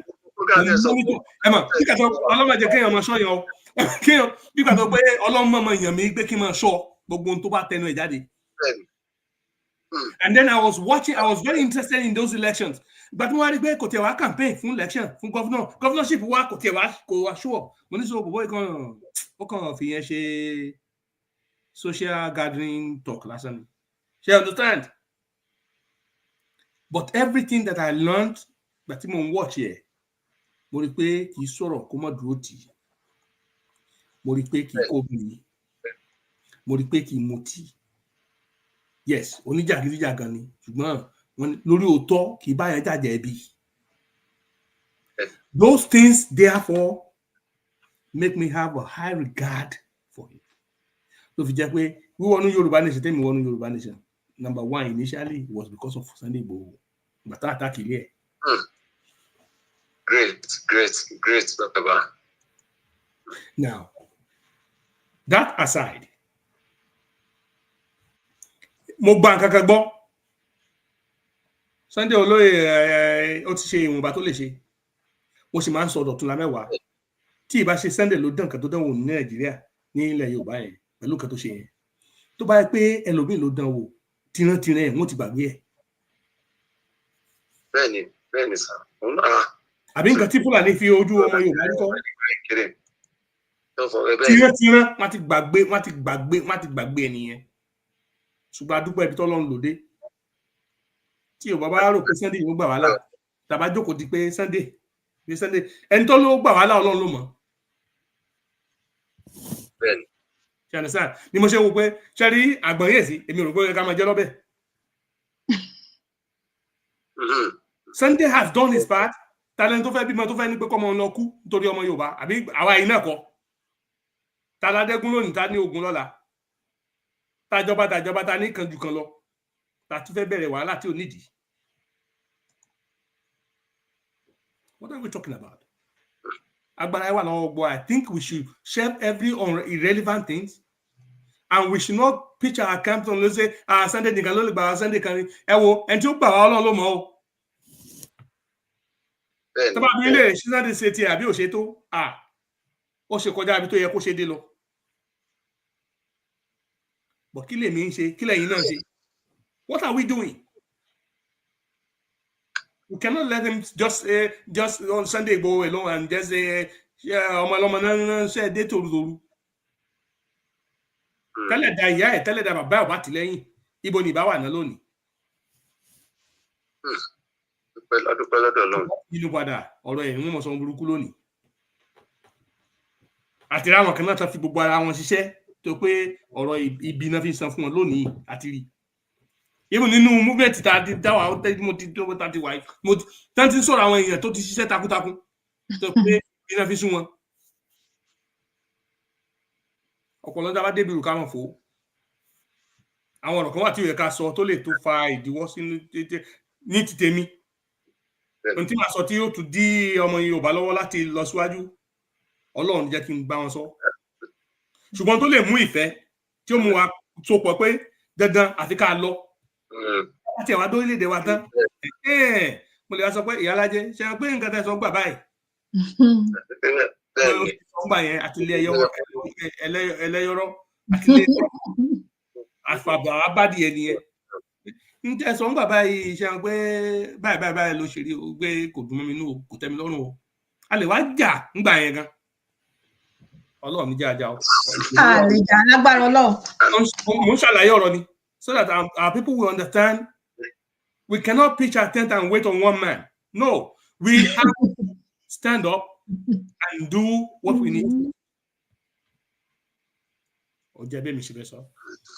N ta bá ṣe ń ṣe àwọn bàbá ọlọ́pàá lówe orò ta bá ń ṣe tàbá jẹ́ kọ́ ọmọ ẹni mọ̀ sí. Fẹ́ parun. Àwọn ọmọ wa pátápátá ẹ jẹ́ kí wọ́n mọ̀. They have to know what we're doing. Kọ́mọ Yorùbá sì máa fi àdúrà ran àwọn ọmọ yìí lọ́wọ́.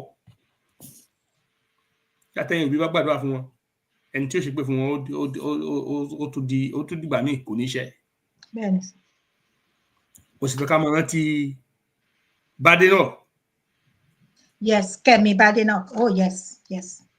Àti àwọn ọmọ Yorùbá bẹ́ẹ̀ tá àti ìgbórúkọ wọn tán wà nípò agbára. Láwọn orílẹ̀-èdè tó kórìíra wa yìí. Láàárín àwọn orílẹ̀-èdè tó kórìíra wa yìí. Pàápàá jùlọ. Kọ́lọ̀ nǹkan fún wọn lẹ́mìí ìfẹ́. Kẹ́mi Oòduà kó wọnú wọn. Kẹ́mi Ọ̀rànmíyàn wọnú wọn. Àmín. Kọ́lọ̀ tó wálé àti bẹ̀. Ẹ ṣé. Ẹ ṣeun gan-an. Ṣé bàbá mi? Ṣé ẹ kú gbìyànjú sà? Ọlọ́run ọba tó bàbá mi fún yín ní okun àtagbára àti ọgbọ́n àti òye darí ètò yìí. Àmín. Ṣùgbọ́n ṣẹ́rí ó dúpẹ́ lọ́wọ́ tí bàbá mi ti bọ́rọ̀ dé wọn tí ó ti ṣí wa lọ́kàn wọn ti ṣí wa ní ìṣètí fún gbogbo àwọn Yorùbá nílé lóko gbogbo wa là ń tọ́ gbogbo nǹkan tó ń ṣẹlẹ̀ yìí là ń tọ́ ọgbẹ́ láìtì ìfẹ́ gangan ni I need because olóyè náà gbìyànjú pẹ̀lú bí gbogbo nǹkan tó ṣẹlẹ̀ sí CSI wọ́n tún padà rí àwọn iṣu kan tó tún padà jáde lórí bàbá Bọ́lá Ìgè nǹkan kan báyẹn tó bá yẹ pẹ̀lú mi ni kò ní mọ́kàn bàbá yẹn tún fi ṣe oṣù. Gbogbo iṣẹ́ Fúlàní bí wọ́n ṣe dá ní wa rú ni mo ṣe sọ pé àwọn ẹni tó bá ń wò kò yẹ kó wòran ẹ má jẹ́ wọ́n tán kán má tan náà jújú fún wa mọ́. You know, we should just abandon nonsense and let us focus on what we have to focus on. Ẹ má jẹ́ wọ́n tàn wá, wọ́n kàn máa fi nǹkan tí ò tó nǹkan fi tàn wá pa. Bá ṣe mọ́rọ̀ ẹ̀sìn wa náà mọ̀ mọ́rọ̀ Bọ́lá Ìgè Yorùbá kan lọ́pàá olóyè Sunday Igboho ló parí lọ́lẹ̀ ọ̀dà kan. Bọ́lá Ìgè ṣé Ọbásanjọ́ sí lórí oyè? Bẹ́ẹ̀ni, iṣẹ́ àwọn Fúlàní. Bẹ́ẹ̀ Ọbásanjọ́ yára dùn àwa bẹ́ẹ̀. Goodluck Jonathan ń débẹ̀. Bẹ́ẹ̀ni. Kí ẹ wo ẹ jẹ́ ká sọ̀rọ̀ lọ síbi tọ̀rọ̀ lọ bẹ́ẹ̀. Those things are irrelevant. I don't want to say. Kọ́mọ sir. Tàbá gba orílẹ̀-èdè wa.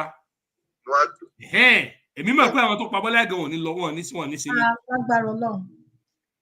Tàbá gba orílẹ̀-èdè wa, there will be plenty of time to investigate rigorously gbogbo ẹni tó lọ́wọ́ sí.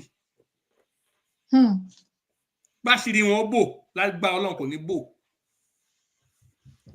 Wọ́n ti lè kú o, wọ́n ti lè lọ o, ṣùgbọ́n àṣírí wọn ò ní bò. Ọmọ Yorùbá máa mọ ikú tó pa Bọ́lá Ìgè tó pa ìyàwó ẹ̀ pẹ̀lú. Torí túrú ikú yẹn àti injustice tó ṣẹlẹ̀ ni ìyàwó Bọ́lá Ìgè náà ṣe gbẹ́mìí nínú. Ó délé ó kú ni, ìyá ẹ̀ kú. I know. Can you imagine the pain in the heart of those children? Bóyá náà lè dáríjì Nàìjíríà. Ló fi tẹ́pà kò yẹ ká wà ní Nàìjíríà ẹ̀mọ́ láyé. Nàìjíríà ti gbègún tí ò lè bọ́nú ẹ̀. Ó tọ́ mo sọ fún yín yẹn. Bẹ́ẹ̀ni. Kí o gbọ́ ọmọ Yorùbá náà ni mo fẹ́ kí ìfẹ́ ṣe máa jẹ́ gbìlẹ̀ lọ́kàn wa náà ni mo fẹ́ báyìí. Ọlọ́run jẹ́ kí ìfẹ́ yẹn dúró. Ìfẹ́ yẹn kọ́kọ́ ló fẹ́ sọnù ní ọmọ lórílẹ̀-èdè Yorùbá. Tí ìfẹ́ bá ti dúdú ẹnu wa máa pò. Divide and rule ni àwọn afẹ́fẹ́ máa lò fún wa. Wọ́n ṣàfihàn máa lo divide and rule. Wọ́n fẹ́ kí ẹnu wa jọ.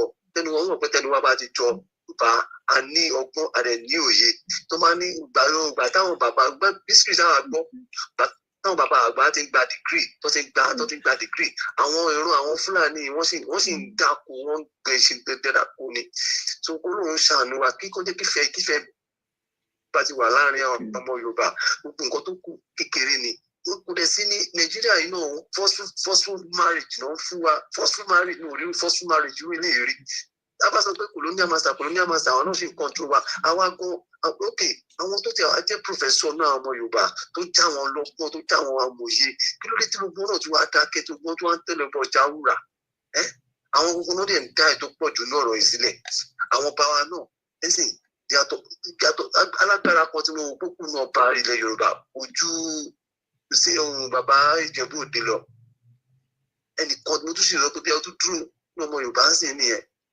kọsí àwọn tó kù òṣìṣẹ́ mọ́ wọn ti ẹ̀ ṣe bí ẹni tó wọ́n sì prefer contract Àbújá ju ìran ọmọ Yorùbá lọ tó dẹ̀ kó rí bẹ́ẹ̀ kọ́nà wa kó ayọ̀ ọ̀sẹ̀ mi ò gbẹ́ ní ọ̀rọ̀ láti rí báyìí wọ́n sọ pé wọ́n ti gbá àwọn ọba káàkiri nínú èmi dúró sí èmi àìwé rẹ̀ ká kú síbẹ̀ èmi ò gbà pé kọ́mọ Yorùbá máa wá ká máa retí pọ̀ ọba kan fẹ́ gbà wá là àwọn ọba Yorùbá náà ta Yorùbá fi ẹ̀kọ́ àwọn ọba Yorùbá náà fẹ́ ṣe kópa Sunday Igboho àwọn ọba Yorùbá náà di pọ́n pa wá wọn sọ̀rọ̀ àwọn ọba Yorùbá náà lọ sí Àbújá tó ń gba Ṣaka àwọn ọba Yorùbá náà tó lọ lẹ́nu jọ́mẹ́ta sọ́dọ̀ Buhari tó ṣe kópa ọmọ Yorùbá òun ló ṣe kópa ọmọ Yorùbá jù ní gbogbo ayé wọ́n tó lọ sọ́dọ̀ ẹ̀ tó lọ forí balẹ̀ fún ọba Yorùbá náà ni èmi ò support ọba Yorùbá kankan lọ bí kankan pé àwọn ló gbà wálẹ̀ o mo ọlọ́tọ̀ ní tòun ọ̀tọ̀. ọba kan wà tí mo gba ọ̀rọ̀ ẹnu ẹ̀ gbọ́ dọ̀túnla mẹ́wàá tí mo bó kò ní parọ́ fún wọn Yorùbá kì í sì dáwọ́ sí nǹkan tí ò dáa kí ẹ lè bá ń di àbòsí ẹ lè bá ń di rìgímọ̀ kò lè mọ ẹ lè fowó bẹ́ẹ̀ ẹ lè kò sí kẹtẹ́fẹ́ gbé fúláyé tẹlẹfi change ẹ̀. yàtọ̀ sí ọba báyìí tí ọba kábíyèsí onínú òfòkàn èmi ò mọ ọba kankan lẹ̀ Yorùbá tí mo fẹ́ gbọ́ rẹ̀ so I'm not interested personally view tẹni ni mi sọ yìí àwa ọmọ Yorùbá kì í ṣe àwọn ọba wa àwa ọmọ Yorùbá tá a fẹ́ bólúkú ẹrú àwa ló yẹ ká fọwọ́sowọ́pọ̀ ká gbọ́dọ̀ ẹ̀wà náà yé ká gbé sísẹ̀ tó yẹ ká gbé ká mọ̀ jara wa níyàn òwúdúró wọn ní kí wọn ìjà ká mọ̀ jara wa níyàn ká má bá ágùn nǹkan tí ò àwọn relevant tí ò ṣe ká gbógun ti àwọn tó ń gbógun ti wá ká fi ìjà fáwọn tó bá ń bá wa jà. ẹ ṣe. Ọlọ́run adé tì wá lẹ́yìn, Ọlọ́run á tì wá lẹ́yìn, Ọlọ́run á tì wá lẹ́yìn, Ọlọ́run á ṣe gbogbo láṣepé. Ẹ rí ìfẹ́ yẹn gangan ní wẹ́ẹ́ káwọn ọmọ Yorùbá ẹ̀rọ gbé ká máa kéde ìfẹ́ táwọn ọba ọba tẹ̀ rí tí wàá rò mọ́ káwa fúra wa tàjọ́ ọmọ tàjẹ́ young child grow ká mọ̀ pé ká múra wa lọ́kùn. Ká lè fi sìnkú nígbà táwọn Kẹ́nyà àtọ́ jáde tán lọ́dún náà lọ́n bí last year náà ni lọ́láwọn ò fẹ́ nǹkan. Lọ́la ọlọ́pàá ṣe tiwọn àwọn sójà sígbà tó yá ó rẹ́ sójà ó rẹ́ ọlọ́pàá wọ́n dẹ̀ rí pé kìíní revolution ni wọ́n padà gbọ́n wọn tó ń fẹ́. Ẹ wọ àwọn Burkina Faso sí Burkina Faso sí kò jọ pé Burkina Faso kan wọ́n ti wà freedom sí dìtẹ́ kan ti wà freedom. Àwọn pípé yìí ṣe ẹwọ́n fẹ́ǹsì tẹ̀sán lẹ́ẹ̀kan wọ́n ti fẹ́ gbọ́ àṣẹ military zone sí Nàìjíríà. So àyíṣe kìíní ìdẹ́ máa dá wàhálà sílẹ̀ because àwọn Haúsá wọn yẹ wọn nígbà. Nọ́mbà 2 àwọn náà àbí mo sọ ọ̀kan lórí ètò yìí pé wọ́n ní àwọn Fúlàní ti kún oko ìgbàjọ mo ní feedback ní update ẹ fún wa ní update pé àwọn tí mo ní pè mo sì ti bẹ́ẹ̀ wọ́n ní kò rí bẹ́ẹ̀ síbẹ̀ ọjọ́ Monday yìí hallelujah àwọn kan sì ń lọ tó ń fẹ́ lọ tó ń lọ sí ẹ wo ẹ jẹ́ ká sọ̀rọ̀ lọ síbi tọ̀rọ̀ lọ olúkàkù kó mójútó lé bàbá ẹ̀. that's just it bẹ́ẹ̀ ni sir. ẹ ṣeun. ẹ ṣé bàbá mi ẹ ṣé o ẹ ṣé ẹ kú gbìyànjú. ọ̀rọ̀ tó wà lẹ́yìn sí àyànjú tó mi náà máa gbà ní gbogbo ọmọ Yorùbá ẹ ká fọwọ́sowọ́pọ̀ kí a lè ní ìlọsíwájú. ẹni tó bá sọ pé òun ẹ fi sílẹ̀ mo mọ̀ pé àgbájọ wọn lé ẹ máa fi ń sọ̀yà èso pé inú olúwa máa ń ṣò tí gbogbo àbá panu pọ̀ àbájọ kọ̀ bá fẹ́ kò sí ní dídọ́dún.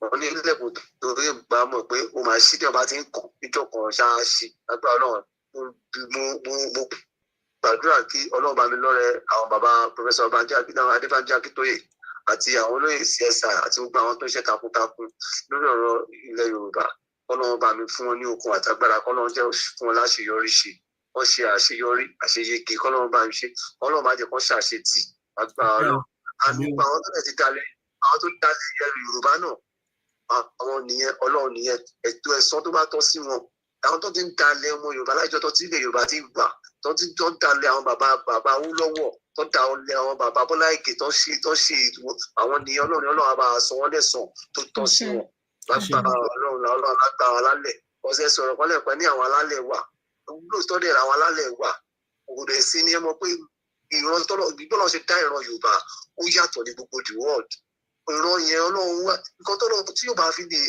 tí yóò bá máa sọ̀rọ̀ ọ̀rọ̀ mi Yorùbá máa sọ tó dẹ̀ máa di àásán tó máa di ọ̀fun tó máa di ègèdè òdìgẹ̀ tí kò sí mú rẹ tó lè dánrú ẹ̀wò ní ilẹ̀ alàyè Ọlọ́run fún àṣẹ Ọlọ́run fún Yorùbá ní agbára Ọlọ́run dẹ̀ fún wa ní àṣẹ lọ́dọ̀ àwọn alálẹ̀ yẹn wà lórí ẹni tí Yorùbá gbé ìwà yẹn tó bá pẹ àwọn kan wà tó yẹ pé tó bá pe àwọn pípé yìí wọ́n máa dáhùn. àwọn olóòótọ́. àwọn alálẹ̀ àwọn olóòótọ́ tó bá pe àwọn pípé yẹn ká dáhùn tó bá dojú ogun tó bá dojú ìjà tán táwọn kan wà tó yẹ pé tó bá pè wọ́n ogun wá dìde agbèrò pé máa dìde igi ikú máa dìde àwọn alálẹ̀ àdìde wọ́n á gbìyànjú níjà ṣèbí yóò gba tó gba àwọn bàbá wa tó jẹ́ ti Abẹ́òkúta àwọn Ògèdèngbé Agbódúgbòrò àwọn Lísàbí gbogbo tó jagun gbà yẹn náà ṣùgbọ́n àwọn alálẹ̀ náà so agbára yẹn sì wà bẹ́ẹ̀ káwọn Yorùbá ká panu pọ̀ ká ṣera wa lọ́kàn tá a ṣera wa lọ́kàn kékeré ní tó kù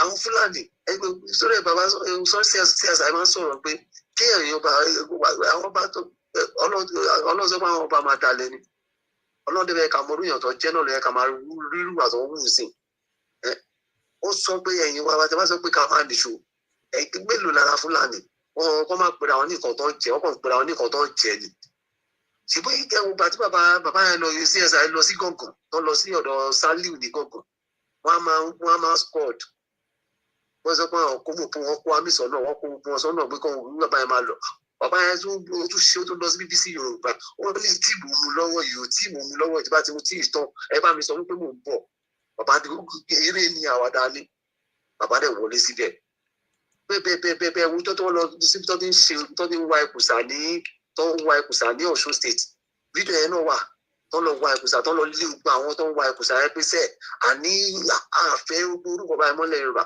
but àwọn ọba náà lọ padà gbàbọ̀dé fún bàbá ẹ̀ àwọn dúpẹ́ fọlọ́run pé Ọlọ́run jẹ́ wa agbára ẹ̀ nínú ayé bàbá ẹ̀ Ọlọ́run jẹ́ wa agbára ẹ̀ àwọn tó àìmọye tó ti lọ àìmọye tó ti ẹ̀ ṣètò wọn tó ti lọ ẹ wò sí àwọn ọmọ Yorùbá sì wá jẹ́ wọn tó ń dùn èmi pé sí pé àwọn ọmọ Yorùbá kan tó jẹ́ pé àwọn alágbára nílẹ̀ Yorùbá nísìnyí wọ́n fẹ́ máa silent àwọn ọmọ tó tún jẹ́ ọmọ akin ọmọ ẹnìbọn tó jákin ọmọ inú ọmọ Yorùbá sì tó fẹ́ jáde tó fẹ́ dìde.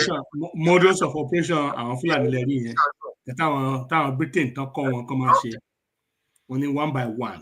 àwọn politicians tó máa sign.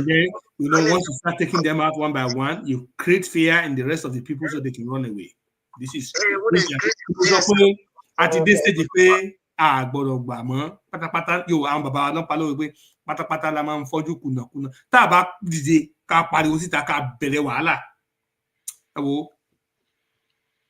mi fẹ́ gbàgbọ́ pé Yorùbá ò ní ní orílẹ̀-èdè o mi fẹ́ gbàgbọ́ pé ìran ìfẹ́ parun o ṣùgbọ́n tá a bá ṣe ní tí mo sọ yìí because I've seen a lot of things. I've come to a point níwọ̀n bá ọjọ́ orí tèmi mo ti rí i pé pẹ̀lú ẹ̀mí tó ń bá ẹ̀mí ṣiṣẹ́ mo rí i pé tí Yorùbá ò bá gbéṣẹ́ pàtàkì tó nípa tó ń làkà tó lami nínú ọdún yìí àfàìmọ̀ káwọ́ mọ́sùn lébi.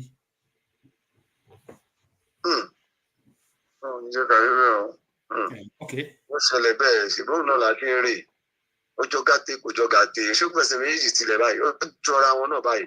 because àwọn tá à ń bá tayò wọn à dúró wọn à dẹ̀ sọ̀rọ̀ síta àwọn èèyàn wá kàn pariwo sí gbogbo ayé àwọn máa ń sọ pé kẹ́mọ́ from one program to another, you know, so policy to make sense, and everything is on the air. We're not doing nothing to protect ourselves. We're not doing anything. We're not speaking the language that the world understands. They understand. And we expect miracle to happen, and we are not even religious. We're practicing foreign things. And then we will expect these fathers to back us up. This is what I've seen so far. Àwọn retí miracle látọ̀dọ̀ èèyàn kan Sunday o gbàgbà Sunday o this Sunday o bẹ́ẹ̀ni pé òun ní Ṣàngó. ó ti ṣe wọn bá tiẹ̀ o ó ti ṣe wọn bá ti tó lè ṣe o káwọn ọmọ Yorùbá náà ká gbébi tó gbédé yẹn ká gbébi tó gbédé yẹn nísìnyí àwọn pípín yìí sí wọn ti strategize to the extent pé wọn ti wá lo religion wọlé Yorùbá báyìí sí àwọn ọmọ Yorùbá kọ̀ọ̀kan sí wọn ti dúró sẹ́ pé àṣẹrí á lọ gbọ́dọ̀ ṣẹlẹ̀ nílẹ̀ Yorùbá kìnnì kan ṣẹlẹ̀ nílẹ̀ Yorùbá àmì ìmọ̀mù gbọ́dọ̀ dọ̀bálẹ̀ fún ọba gan gbọ́dọ̀ ìmọ̀mù ní bàbá ọba kìnnì kan ṣẹlẹ̀ nílẹ̀ Yorùbá tí gbogbo kìnnì yìí sì wá dí pé gbogbo ẹ̀ tó di iṣu atayán iṣu atayán ẹ ṣe mo máa lọ gbogbo Ọlọ́run ṣàánú ẹ ṣé mo dúpẹ́ o mo ṣe ẹ ṣé mo dúpẹ́ mo ṣe tẹ́lẹ̀ nǹkan sì ń wíwé wọ́n bàbá mi Professor Adébánjọ Akíntóyè ti sọ pé another mega rally fẹ́ hold by tí àwọn gbá kìtìyàn wọ́n try pé kìkìní ilé succeed ẹ wo bí ẹ bá ṣe lọ sí London lọ́jọ́ sí ìyẹn CSI tó lọ submit letter sí ọ̀dọ̀ Prime Minister kìíní yẹn wọ́n ti àwọn British wọ́n ti understand pé kìíní ìfẹ́ ṣẹlẹ̀ ní fi sẹ́gun gbà tí wọ́n bàbá lọ deliver letter yẹn sìn problem dé bá àwọn politician Nigeria pé nígbà olóyè máa lọ báyẹn kò yẹ kó ṣe bẹ́ẹ̀ kò yẹ kó ṣe báyìí kò yẹ bá wọ́n debate kìíní yẹn wọ́n debate kìíní yẹn but at the end of the day wọn ò mọ bí kí wọ́n gbé àmọ́ pé alert yẹn ó ti bá wọn náà nísìnyí àwọn bàbá dẹ̀ strategize lọ káwọn ọmọ Yorùbá náà ká jáde náà gbọ́dọ̀ sọ pé ká sùn ká gbogbo ọ̀lẹ́ sùn ká kọrí síbi kan náà bọ́ gbogbo náà jáde àwọn ọ̀dàlẹ̀ kò sí gba ilé iṣẹ́ náà ọ̀dàlẹ̀ máa wà ṣùgbọ́n wọn ò lè pọ̀ tó wà. Ìtàbá ní ká máa lọ sùn àwọn bíbí wọn fẹ́ gba ilẹ̀ o wọ́n tẹ̀ ti gba ilẹ̀. Ọ̀dà pé Anna ló kọ ìwé yẹn ẹ ṣé I thank you ẹ má bínú sá ó ti rí. ẹ sà so káwọn ọmọ Yorùbá ká pánú pọ̀ ká ṣera wa lọ́kàn gbogbo àwọn tàbá ti níjà rẹ̀ ó gbàgbé ìjà lọ́wọ́ ta wà yìí kò ń sọ̀rọ̀ ìjà ló wà lẹ́yìn gbogbo àwọn Yorùbá ká nífẹ̀ẹ́ ara wa ká ti gbàgbé tàwọn bá ká gbàgbé kó sí ọba ọkọ tó fẹ́ support kó fẹ́ pọ̀ ọmọ Yorùbá nǹkan táwọn máa jẹ làwọn wá báyìí tó kí gbogbo àwọn Yorùbá tó kù ká wo àwọn ọmọ tó ń bọ̀ lẹ́yìn, ká wo àwọn ọmọ tó yẹ pé ó ń bọ̀ lẹ́yìn, ká wo gbogbo nǹkan tó ń ṣẹlẹ̀ yìí, ká fi ṣera wa lọ́kàn, ká tiẹ̀ gbàgbé ti jà, kí ìfẹ́ yẹn gbogbo wọn yẹ kó create pé Ghana tí bàbá wọn fẹ́ create ní inú 2025 yìí, pé Ghana yẹn wọ́n jẹ́ kí ká ṣera wa lọ́kàn both home and abroad. Àwọn real daughter and their son and daughter ọmọ Yorùbá. Mo fẹ́ bèrè, ẹ má bínú bàbá tó ń sọ̀rọ̀, mo fẹ́ bèrè question kan. Láti bí ọdún mélòó láti ń ṣe rally nìyí? Daddy, ẹjọ́ sà, ẹjọ́ máa ẹ jẹ́ kí ẹjọ́ láàrin mi, ẹjọ́ sà, mo mọ ibi tẹ́ fẹ́ lọ, yes, ẹjọ́ sà. So bàbá wa ẹjọ́ ẹ bá wa ṣe kinní yìí pápápá sà. Ẹnìkan ti pé lágbára Ọlọ́run ìjọ kan náà àjọ máa kọ̀tínú náà ní gbogbo Ọlọ́run máa gbàkóso àgbàdélẹ̀ fún wa, Ọlọ́run máa ṣe gbogbo láṣeyọrí fún wa, ká kọ̀tínú rally tó ń bọ̀ yìí, wọ́n jẹ́ gbogbo apanupọ̀, gbogbo àjọ ṣe àti Yorùbá àti gbogbo àjọ panupọ̀, gbogbo àjọ kájọ ṣe ẹ máa fẹ́ tó bọ̀ mà. Ẹ ṣe gan sà. Dúpẹ́ lọ́wọ́ yín mà. Ẹ ṣeun, ẹ kú òun sà. Mo ń dúró de dádì Abíọ́dún Òjó pàtó parí ètò. Dádì ẹ bá mi gbé ojú síta. Ẹ ṣeun gan ni gbogbo ẹ̀yin aráalé. Ẹ jẹ́ kí n sáré kí àwọn tí wọ́n ṣe darapọ̀ mọ́ wa kí n tó lọ gbàgbé.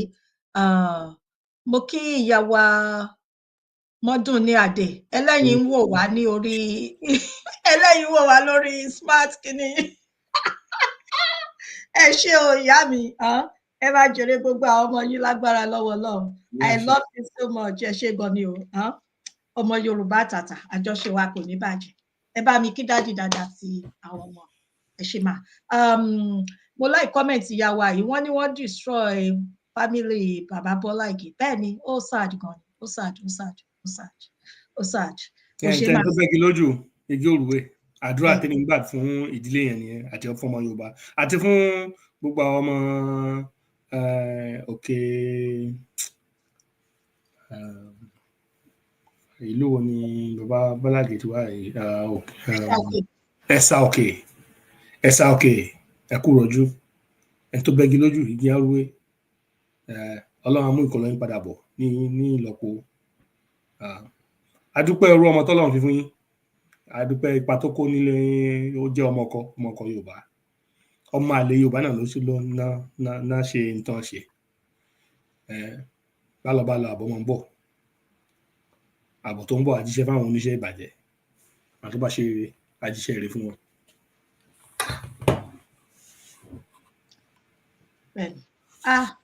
Ẹ wo Olúwa ẹ ṣeun, ẹ kó ohùn láti àárọ̀. Dr. Michael Ajiri Ọpọlọ, bàbá ẹgbẹ́, ẹ̀gbọ́n mi, ọmọ ìyá mi, báwo ni ẹ̀gbọ́n tí ẹ̀gbọ́n bá bínú sábúrò àti jọ́táláyé ti dáyé náà ni já ti di 5 and 6, so kò sí nǹkan tẹ̀rẹ̀. Ọmọ abúlé, mo kí yín o, Sowó Bello, ẹ káàbọ̀ sí orí ètò, ẹ ṣé gidi gan ni. Gbogbo lé ẹ̀yin tí mi ò bá dá orúkọ, mi ò fi ṣàfojúdi, mi ò rí orúkọ yín ni, ẹ foríjì mí, Ọlọ́run ìkúnlẹ̀ mi rèé o, ẹ jọ̀ọ́ torí Ọlọ́run. A dúpẹ́ lọ́pọ̀lọpọ̀, níṣe ló dàbí pé ká má ti lọ, ṣùgbọ́n bàbá ẹgbẹ́ ẹ ṣì ń darapọ̀ lọ́la àbí lágbára lọ́wọ́ Ọlọ́run. Lágbára Ọlọ́run. Okay. So kó ṣàkíyèsíwájú ọlá lọ. Àmín ni ó máa lẹ́ẹ̀tìkẹ́. Adúpẹ́ lọ́wọ́ Ọlọ́run, àfisẹ́yìn lẹ́gùn fi sọ, àìlera Ọlọ́run ti bá gbé kọjá. Ọlọ́run ṣeun, a dẹ̀ dúpẹ́ lọ́dọ̀ mọ́mì náà tí wọ́n bá wa ṣe ata, tí wọ́n dín ọbẹ̀ ata tó ta tó tẹ̀filè lágùn gbogbo odùwọ̀yàn, kẹ bá wa kí wọ́n pé wọ́n kù tọ́jú o, wọ́n ṣe gidi gan ni. Kí n tó wá bọ́ sí ọ̀dọ̀ yín, ẹ jẹ́ kí n kọ́ dúpẹ́ lọ́dọ̀ àwọn aráalé. Kí ni nǹkan tá a rí kọ́ ní orí ètò ti èní bí kò ṣe pé ìfẹ́, ìlọsíwájú, ìṣọ̀kan àti ìfẹ́ gẹ́gẹ́ bí orin orílẹ̀-èdè Yorùbá, òun ni kẹ́ jẹ́ ká máa lépa. Bàbá Awólọ́wọ̀, tí n bá ti wo ẹ̀yìn yín, Ọlọ́run mọ̀ ń gbọ́, tí bá ti rí bàbá Awólọ́wọ̀, inú mi máa ń dùn gidi, ẹ fẹ́ mọ̀ bí inú mi ṣe máa dùn tó. Bàbá dáadáa, bàbá lálùbáríkà, ẹ̀yin wọn ò dẹ̀ ní bàjẹ́ láíláíláí títí ayé nígbà tí ayé bá ń jẹ́ ayé tí Ọlọ́run dẹ̀ ń jẹ́ Ọlọ́run orúkọ bàbá Awólọ́wọ̀ Ọbáfẹ́mi Oyèníyì Jerry Awólọ́wọ̀. Bàbá yẹn gan ló yẹ ká máa pẹ̀lú òòṣà. Bẹ́ẹ̀ ni òrìṣà ni wọ́n àwọn bẹ́ẹ̀ ni á dára fún yín sà òrìṣà Ìjẹ̀bú òrìṣà Yorùbá ni iṣẹ́ ti ìkẹ́nẹ́ nìkan kọ́. Òrìṣà ilẹ̀ Yorùbá bẹ́ẹ̀ ni yes so ìyàn lọ bẹ́ẹ̀ a dúpẹ́ lọ́wọ́ bàbá Awólọ́wọ̀. Orí ni kì í ṣoògùn.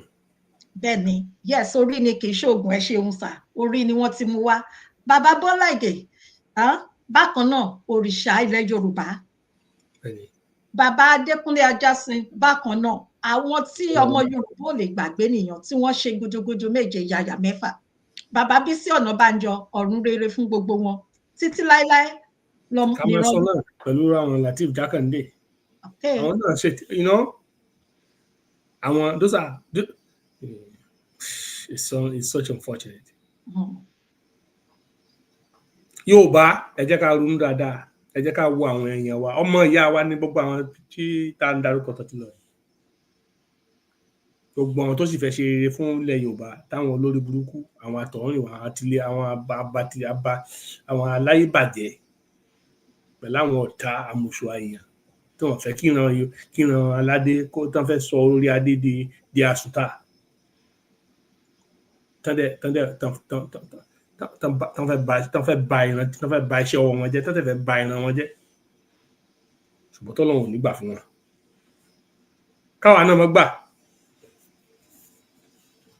Ọlọ́run ò ní gbà fún wọn ṣùgbọ́n àwa náà pàápàá a gbọ́dọ̀ gbà torí àgbàrá òjò ni wọn láwọn ò nílé wá wó àwa tá a nílé tá a nílẹ̀ ni ò yẹ ká gbà fún wọn.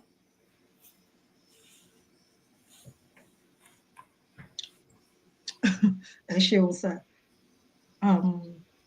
bí èèyàn ṣe jẹ́ nìyàn ẹ jẹ́ ká ìfẹ́ ó ṣe kókó ṣe pàtàkì ìyẹn lọ bẹ́ẹ̀ ìkejì mi ò lè ṣe kí n má tún kí Oríyọmí Òkìkíọlá ọmọ HAMZAT Ọlọ́run kò ní fi yín sílẹ̀ o Ọlọ́run á máa dìyín mú títí dé òpin o iléeṣẹ́ yín kò ní jóná ó máa lọ sókè ní ẹ̀ ní ṣubú ẹ̀ ní jábọ́ Ọlọ́run máa kọ́ yín mọ̀ ṣe ó máa wọnú yín ó máa darí yín lágbára Èdùmàrè ìyẹn lọ bẹ́ẹ̀ Dr. Michaela Ìjìnlẹ̀ Ọpọlọ akínyínkínyín o bẹ́ẹ̀ tí yín bá ń jáde kíní tẹ́ bá wà Ọlọ́run máa bùkún ṣe ọwọ́ yín ẹ máa jèrè àwọn ọmọ yín o. ìpè ọlà àlàáfíà rẹ àmín ẹkọ ọ̀rọ̀ wọn pè sí o. àmín bẹ́ẹ̀ ni ẹ ṣeun ìyàn ẹ wá wo nǹkan tí mo pin yìí nǹkan tá a pin yàn máa filẹ̀ bẹ́ẹ̀ fún àwọn tó bá fẹ́ bóyá ẹ fẹ́ lọ wò ó bẹ́ẹ̀ nítorí. mo ti google ẹ náà Anna lẹni tó kọ ìwé yẹn. Okay. By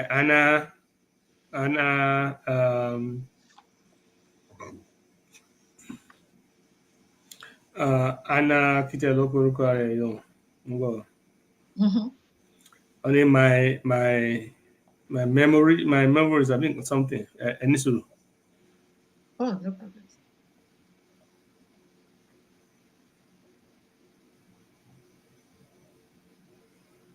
Okay. Only Memories of Anna Hindra by Anna Martin Hindra. And to call away in Only Memorials of Anna Hindra. So àwọn nǹkan tó rántí tó jot kalẹ̀ nípa àwọn ọmọ aládé ẹni àkà nọ́ọ̀sẹ̀ yìí máa wo àwọn nǹkan tí mo lè kà náà kí n google ẹ̀ àwọn tó bá rẹ̀ kálọ̀ bá wò. Yes èmi gan máa lọ yes ẹ ṣeun sà Daddy Kenny Goodman ẹ ṣé gidi gan ni bàbá ẹ kú gbogbo gbà o àánú Ọlọ́run kò ní fi yín sílẹ̀ o tilétilé yín ẹ ṣé gidi gan ni. So ọpẹ́ ìkẹta ẹ jẹ́ kí n kọ́ ra àwọn ará lé létí tẹ́ ẹ bá ti subscribe ní orí YouTube wa ẹ bá wa lọ́bẹ̀ Fúnkẹ́ Ìyálájé Global ẹ bá mi lọ́bẹ̀ ẹ bá mi subscribe kẹ́ like kẹ́ share kẹ́ bá wa comment tí ẹ bá ti kúrò ní ọ̀dọ̀ mi ẹ bá mi yà lọ sí ọ̀dọ̀ ọ̀gá mi Dr. Michaela ẹ bá wa subscribe níbẹ̀ ọwọ́ tẹ́ fi ń ṣe gbogbo eléyìí ẹ ní fi ọwọ́ náà gbé ọmọ sí ní agbára lọ́wọ́ Ọlọ́run. Ọpẹ́ mi ó tún wá lọ sí ọ̀dọ̀ bàbá ẹgbẹ́ ẹ̀gbọ́n mi ẹ̀gbọ́n mi ọmọ ìyá mi títí láíláí àti wọ̀ 5 and 6 mo ń sọ fún yín tá bá ti ń kúrò ní Orísun mi a máa lọ sí Ìgbàjọ ẹ̀yin lẹ máa jẹ́ kí n mọ̀ Ìgbàjọ lágbára Ọlọ́run nígbà tí a sì lágbára lọ́wọ́ Ọlọ́run. Ẹ ṣé gidigidi gan ni mo wà lórí ìkúnlẹ̀ ẹ ṣé gidigidi gan ni sà ẹ kú àdúró ti àbúrò yín ẹ ṣé ẹ kú gbogbo gbà bí ẹ ṣe ń dúró tì mí ọ̀run máa bá mi dúró tilé àti ọ̀nà yín máa bá mi ṣe gbogbo nǹkan tí ń ṣe tiyín ní àṣepé o ẹ máa jèrè gbogbo àwọn ọmọ yín àjò láwa ẹ máa kórè oko délé ẹ máa mórí délé o lágbára lọ́wọ́ Ọlọ́run gbogbo làálàá yín lórí àwọn ọmọ yín kò ní jẹ́ lásán ògo àwọn ọmọ yín ó máa buyọ sí rere káàkiri mẹ́rẹ̀ẹ̀rin àgbáláyé bẹ́ẹ̀ ni máa ń sọ ẹ wo Kẹ́mi Badenoch inú mi máa ń dùn ni ìdí dẹ̀ ni pé abiamọ ni mí gbogbo abiamọ tó bá rí ọmọ ọlọ́mọ tó bá ń ṣeré ó yẹ kó máa fi tọrọ ni orí Kẹ́mi Badenoch mo fi tọrọ pé bí ògo ẹ̀ bó ṣe fọhùn sí rere káàkiri mẹ́rẹ̀ẹ̀rin àgbáláyé tí gbogbo abiamọ ń gbàdúrà tí wọ́n fi ń tọrọ bẹ́ẹ̀ gẹ́lẹ́ lògo àwọn ọmọ tí yín náà máa buyọ sí rere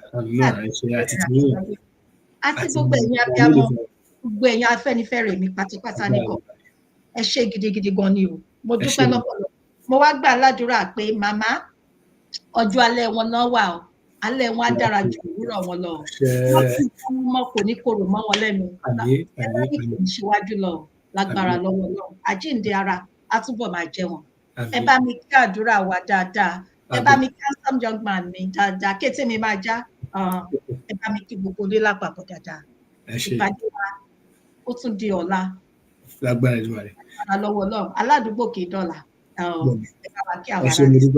ẹ ṣé mo dúpẹ́ ìyá alájẹ bẹ ṣe gbàládùá yẹn wọn ní ẹni tó bá ná ìka kan séèyàn mẹ́rin yòókù wọn ní ọ̀dọ̀ ẹni ní ìlọ́po mẹ́rin àdúrà tẹ́ ṣe àjẹ tiyín lágbára Ọlọ́run àti tàwọn ọmọ yín àti tìdẹ yín lágbára Elédùmarè àti tí gbogbo àwọn olólùfẹ́ ètò ìyá alájẹ a kí yín pé ẹ kú àdúrótì ẹ kú fẹ́ Ọlọ́run òṣàkè á nífẹ̀ẹ́ yín náà ẹ ò ní ṣe ohunkóhun ti láyé ìfẹ́ yín Ọlọ́run lè máa fi tẹ́ yín lọ́rùn agbègbè yín Ọlọ́run bá mi sọ di gbígbòòrò àkàyé kíkún ni Ọlọ́run yóò mọ̀ wà títí gbẹ̀dẹ̀ báyìí lọ́mọ ń dẹ kókò lágbàlá ayé ó dẹ̀ yín lọ́rùn ìgbà àtúnṣe fún yín ẹ kú àdó títí tí a ó pàdé lọ́la lágbára Ọlọ́run kọ́lọ́run kó sọ àgbà náà lọ ẹ ṣé o.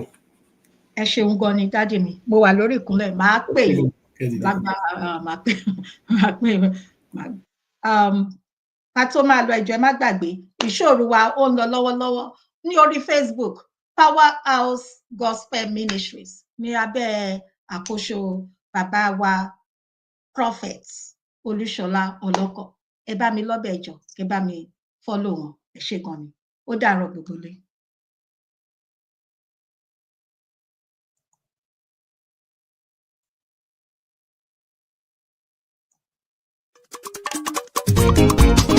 Ìyálájé yàtọ̀ nínú gbogbo pédépédé ọ̀tọ̀ ní títọ́lú ọ̀tọ̀ ní títọ́lú wo. Ìyálájé yàtọ̀ nínú gbogbo pédépédé ọ̀tọ̀ ní títọ́lú ọ̀tọ̀ ní títọ́lú wo. Dr. Fúnkẹ́ ó pọ́n sánsán bí ẹyẹlé ó níwà tútù oníwà tútù bí àdàbà o. Ìyálájé yàtọ̀ nínú gbogbo pédépédé ọ̀tọ̀ ní títọ́lú ọ̀tọ̀ ní títọ́lú wo. Ìyálájé ti bẹ̀rẹ̀ tó. Ààrẹ ẹ̀sùn mọ́ bí ẹ jẹ́ ká jọ gbọ́.